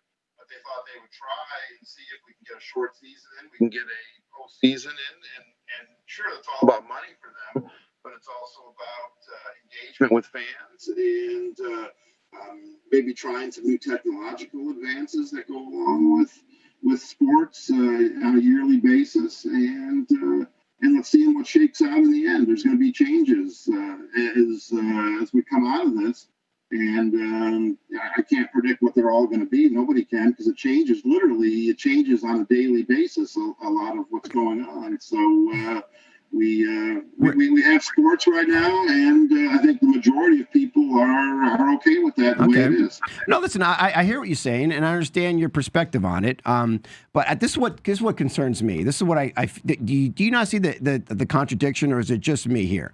That, for example, they're worried about. I'm not saying the professional sports, but just in the local kids sports here. They want the kids, like at baseball, to social distance in the dugout. But yet the kids, of course, are tagging each other and they're touching each other around the bases and all that. Say for baseball alone. I mean, does COVID only exist in the dugout, or can you get COVID on the field too as well? Hey, I've seen the same thing you're seeing, and again, it's not what they've worked out as far as rules and handbooks and what's going out there. It's not perfect, and I don't think anything's. The only thing perfect would be sitting in our rooms 24 hours a day, and so I mean, I don't think that's political, or it's an attempt to try to get back to some normalcy in life. And in baseball, even the Major League Baseball players were not supposed to high five, and we're not supposed to. I mean, doesn't that sound insane? No tapping on the butt. Doesn't that sound insane? Yeah. Doesn't that sound insane? It's impossible. I mean, sports is about emotion. Yeah. We're losing his volume there. Excitement, and we're humans. We can't temper that. When you hit a home run, It's whether there's no fans there or there's 50,000 fans there, it's still going to be exciting for the person that hit the home run. So I can't fault somebody for being human. Okay, so I get, you can't fault people in human, but I say that fear seems to run the day. There's no science evidence saying that you can't high five somebody, but yet you could tag them with a hand with a baseball or tackle football. You know what I mean? It just doesn't make logical sense. As a writer, do you ever write about this, or have you investigated this a little bit to kind of try to write for the people that are reading your articles or whatever, so we have more sense? Have you ever been intrigued by what he's saying, or do you just kind of just go with what they tell you? No, I don't go with. I've never been the type of person that goes with what they tell me. I cover the technological side of sports for the most part, and there are developments that are coming out that certain materials and face shields for football players, apps for fan engagement. I mean, there are some industries in sports that actually are thriving right now. One is the sports gambling industry. This is people being stuck at home or being stuck in an office in front of a computer. This has opened up, in states where it's legal, has opened up sports wagering like never before. The sports memorabilia collecting industry, again, because people have time on their hands and they're sitting around looking for something to do. The sports memorabilia business is booming right now. So, well, yeah, because everything comes full circle. Right. Everything has. Again, nothing's perfect. And if a kid hits a home run in a little league game, I don't see how you can fault them for high-fiving, slapping a high five with a teammate. Or hugging. So where do you see our sports going in the future? Do you think once vaccines come out, like you're saying? Yeah, Chad. An acceptable vaccine would be, like other diseases. It eases people's fears. It makes things safe. To have fans in a large gathering right now is really impossible from a PR side and from a health side. So I get it from a PR side, Rick. But the flu last year, the flu vaccine was 91% ineffective. Mm-hmm. So I get the psychology of a vaccine coming out. You can make yourself feel better, but we already have hydroxychloroquine, and now I can't even remember the other name of these things that are very effective. People are getting it. So could it be since sports is a little bit political? Could it be that this vaccine push, that everything go back to normal once you get the vaccine, could be more political and more monetarily driven, and not perhaps for our best health, and that sports is now playing the game of this facade that may be happening about the COVID-19, which is less death rate than the seasonal flu. Could it be that this is a political agenda and they're using sports to move people in that process to get people to take this vaccine? No, I think it's a little of everything. And again, I think it's mostly, when it comes to live events, it's mostly the unknown. We don't know what effects this may have on people in the future. I know, again, that's a talking point. And I know you can throw statistics out. As a writer, the first thing you learn is you can find a statistic pretty much to back up anything, anything you want. And I don't really play that game. Statistics do come into play from time to time, but what I mainly do is I look at kind of where we're going in the future, advancements. I go to the Consumer Electronics Show in Las Vegas every year in January, the biggest convention in the world. About 75% of the things you see there in prototype form will never come out, so you have to kind of weed through that. So I like seeing things that actually come to fruition, that actually help people and are viable products. And I think there's going to be some that come out that are going to help people with lives. Give us some ideas. Like the face shields Give for us some football. ideas. I mean, that's just one example. Different hand sanitizers. I mean, this is a wake up call for people in hygiene and keeping clean. And then in football, that's one of the major problems. People are sweating at each other and tackling and close contact in football. So that's kind of what they're looking at right now when it comes to football, which we all want to see played, but we want to make sure, even the media, we want to make sure it's done where we're actually reporting on good things with the football and not other things around it. I'll tell you, Rick, I hear you saying, but I think it's gone so extreme, man. What are they going to make athlete's foot suable now? You sue somebody if you get athlete's foot from somebody? I mean, how far do we take this, Rick, honestly? I mean, are we creating hypochondriacs in sports? No, but I think it's definitely a wake-up call from the people I've talked with, including a lot of former professional athletes. They've been saying this has been long overdue, whether there's a pandemic going on or not. And if it wasn't this, it would be something else in the future. And I'm sorry if I'm boring. No, you're not at all. I just feel bad because I don't want you to feel like we're reaming you at all because we both come from a different standpoint on it. I do want to read a comment that Brenda wrote, and I want to know what your take is. She said, "This is the only country that you can stay in the locker room and not participate if you like. So if they have that option, which I still don't agree with, but I understand that's their right. But as Americans, seeing athletes that kneel on a field in front of a country that thousands of people have lost their lives to have freedom is very disrespectful. Therefore, if they turn their backs on American people, then American people, some of their fans have the right to turn their backs on them, especially when it's just causing an unrest and knowing that American cities all over the United States are burning down. To me, it seems like they have more loyalty to China." What do you think about that statement? Well, I mean, like I said, that's what makes this country great, is everyone's entitled to have an opinion. I've covered sports in other countries as well. And I mean, soccer hooligans in Europe and bullfighting. And I mean, I feel completely safe attending a sporting event in this country versus other places I've been and other places I've seen. And again, that's what makes this country great. I'm boring probably, and you're and not I'm boring at all. not boring. People want to see the reading. country because what you're saying, Rick, is often what most people believe. What you're saying right now, most people in the sports arena, otherwise we wouldn't be experiencing what we're experiencing. And we appreciate you coming on our show, and everyone, like completely. Exactly. And everyone needs to hear that perspective. They may agree or disagree, but that's just the way, that's just the majority of the people believe. Now, I know, I can tell you because I wouldn't say you're a sports fanatic, but I'm sure you love sports so much. If he writes about it. That your career's around that. Last question for you here. What do you want to see outside of coming up with a vaccine, outside of all this technology that's going to help people play sports? Sounds like you want to see a change in the sports, how it's being played, or with a certain technology they want to use. What do you see, and what do you want our future of our sports to look like?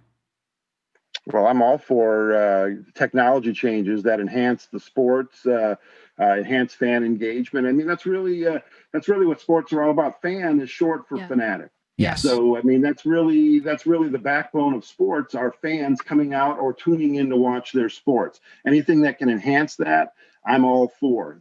This has been constantly changing for the last 30, 40 years when, even before the internet. Now we're having 5G coming out.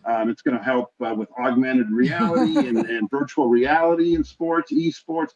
I mean, I could talk about that stuff all day long. Yeah. But I'm never going to be that guy you're going to be arguing with. The vein is popping out of my neck or anything. I mean, that's not me. I want people. I want to be. Here's what I can go to any sporting event pretty much for free with a media pass.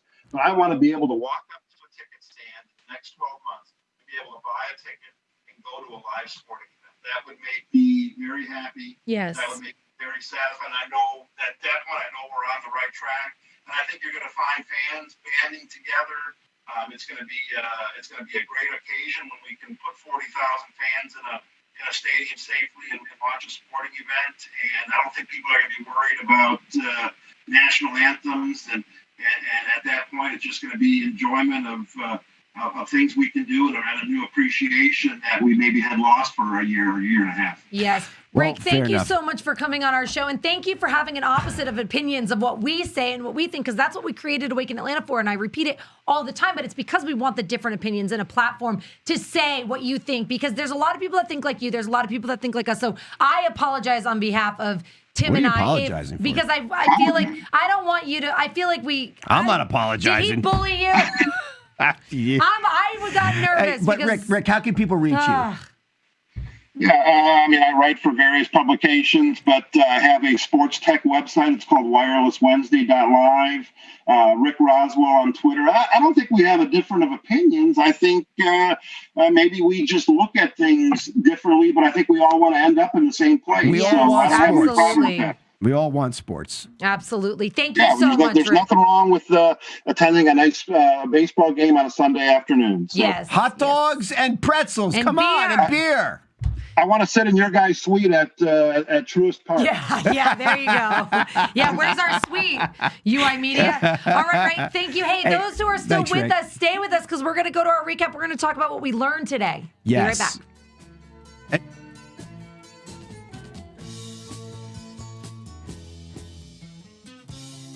If this content resonates with you, don't forget to subscribe to our channel at uimedianetwork.org to stay updated with our uncensored shows. Also, like and follow us at UI Media Network on Facebook, Instagram, YouTube, Twitter, and almost all your favorite podcasting platforms. Most importantly, if you're being censored on social media, write to us at contact@uimedianetwork.org to get your message out. And remember, keep raising that frequency.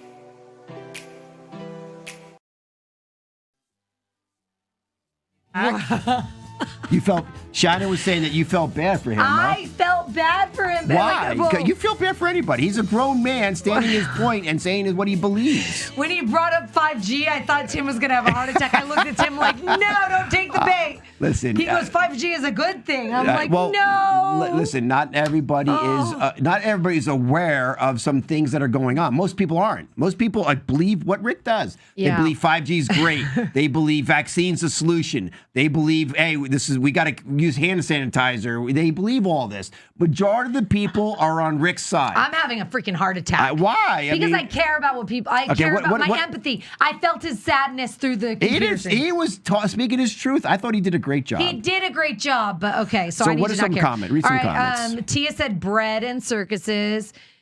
John Ross said he's fully indoctrinated. Dave said, don't do it, man. Tia said, if history always repeats itself, we ought to look at how the 1920s and 30s turned out. Eli says, nope, you can't sanitize the world. John Ross said, hand sanitizers? Carrie said, oh, this is painful. Love you too, though. I mean, it's just the comments go on and on. But, Eli says, Tim was hard on him. See? I knew he was. That's why I felt like I had to...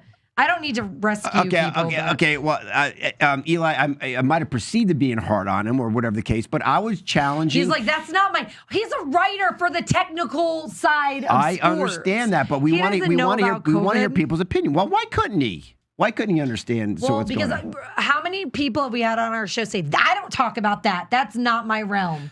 Well, we got to just. I hear you, but that's part of our reality, guys. Guess what? We're still in a pandemic. Guess we what? still are shut down. People are losing Let's talk jobs about left Trump and right. again. Businesses are going out of business every day. People are losing money. The food chain's breaking down. People are dying because of the lockdown. People are dying because of the lockdown, okay?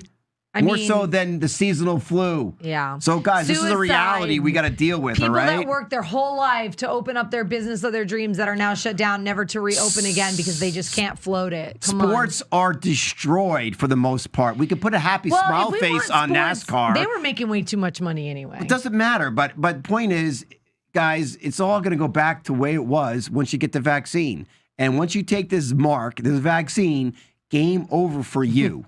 Game over for us. Because that's the whole. Why do you think this is all? If you look at it from a conspiratory Time out. perspective, You need to have more grace for people. I want to point that out. All right. Do I? Like, because if they just don't know, you can't beat it into them because they can't see until they're ready to see. Well, then how should I do it? Look at you were not ramming it down my throat when I was like that. You were patient with me and kind. Because lives are being destroyed every day. Do you know 50% of all the restaurants? I called this 4 months ago. 50% of all the restaurants will never open up again. They're going out of business. Yeah, but 50%. People don't know. So you have to have grace to educate them. You can't just be so mean to people. Okay? You feel so bad for Rick, didn't you? I did. Why? He's a good soul. I can feel through the computer Did I say screen. he's not a good soul? Of course he's a good soul. You know? I mean, okay. So Tia says, Mark of the Beast. Last pandemic, 1918-19. What did Americans do in the 20s? What happened in the 30s? They did prohibition in the 20s, right? Is that what you're getting at? No. And then in the 30s, it was the First World War? Well, yeah. I'm assuming. I don't know. Well, there's so much going on and so much behind the scenes.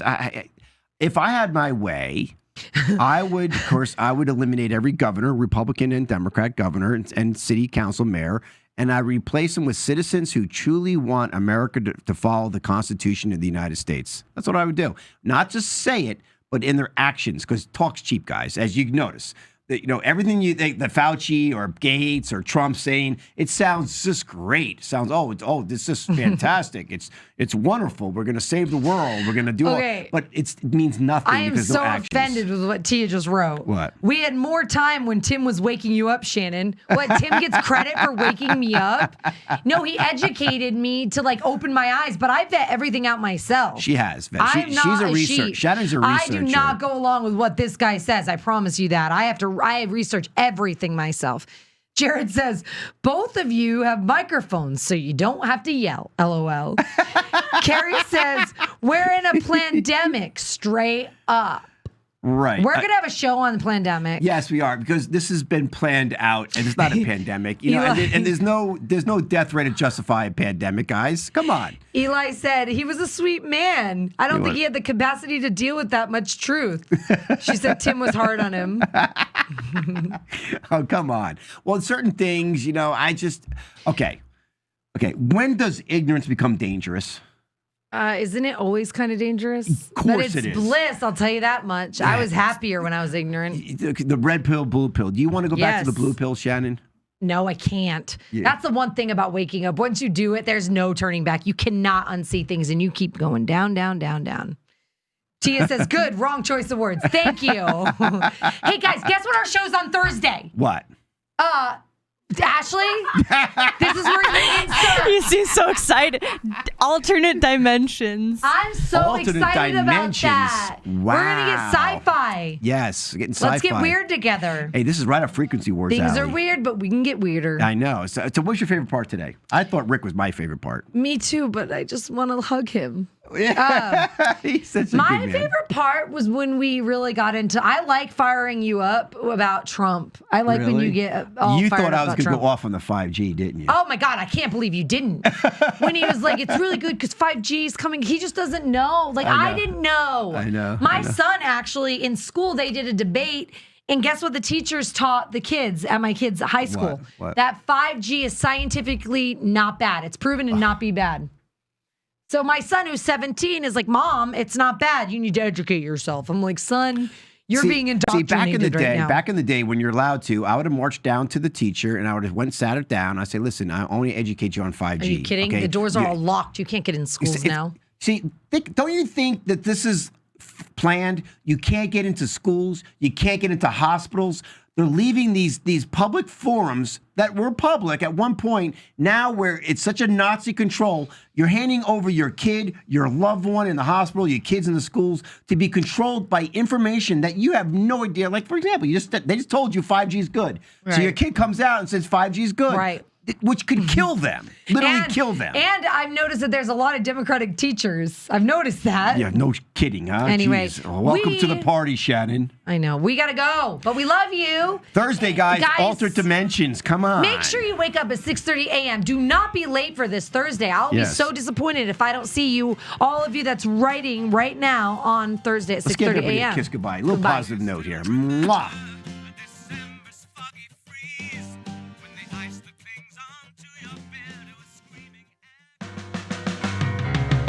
You've been listening to Awake in Atlanta, a conscious way to start your day. Catch us live Monday through Friday from 6 to 9 a.m. Eastern. You can also find us on Facebook, Instagram, YouTube, and Spreaker at UI Media Network. Have any questions you'd like to ask our team? Or maybe you'd like to say hello? Write to us at awakenatlanta@uimedianetwork.org and get a chance to be featured on our show. Until next time, live life with intent and have a great rest of your day. The United Intentions Foundation and its associates take no responsibility for the opinions and statements made by the talk show hosts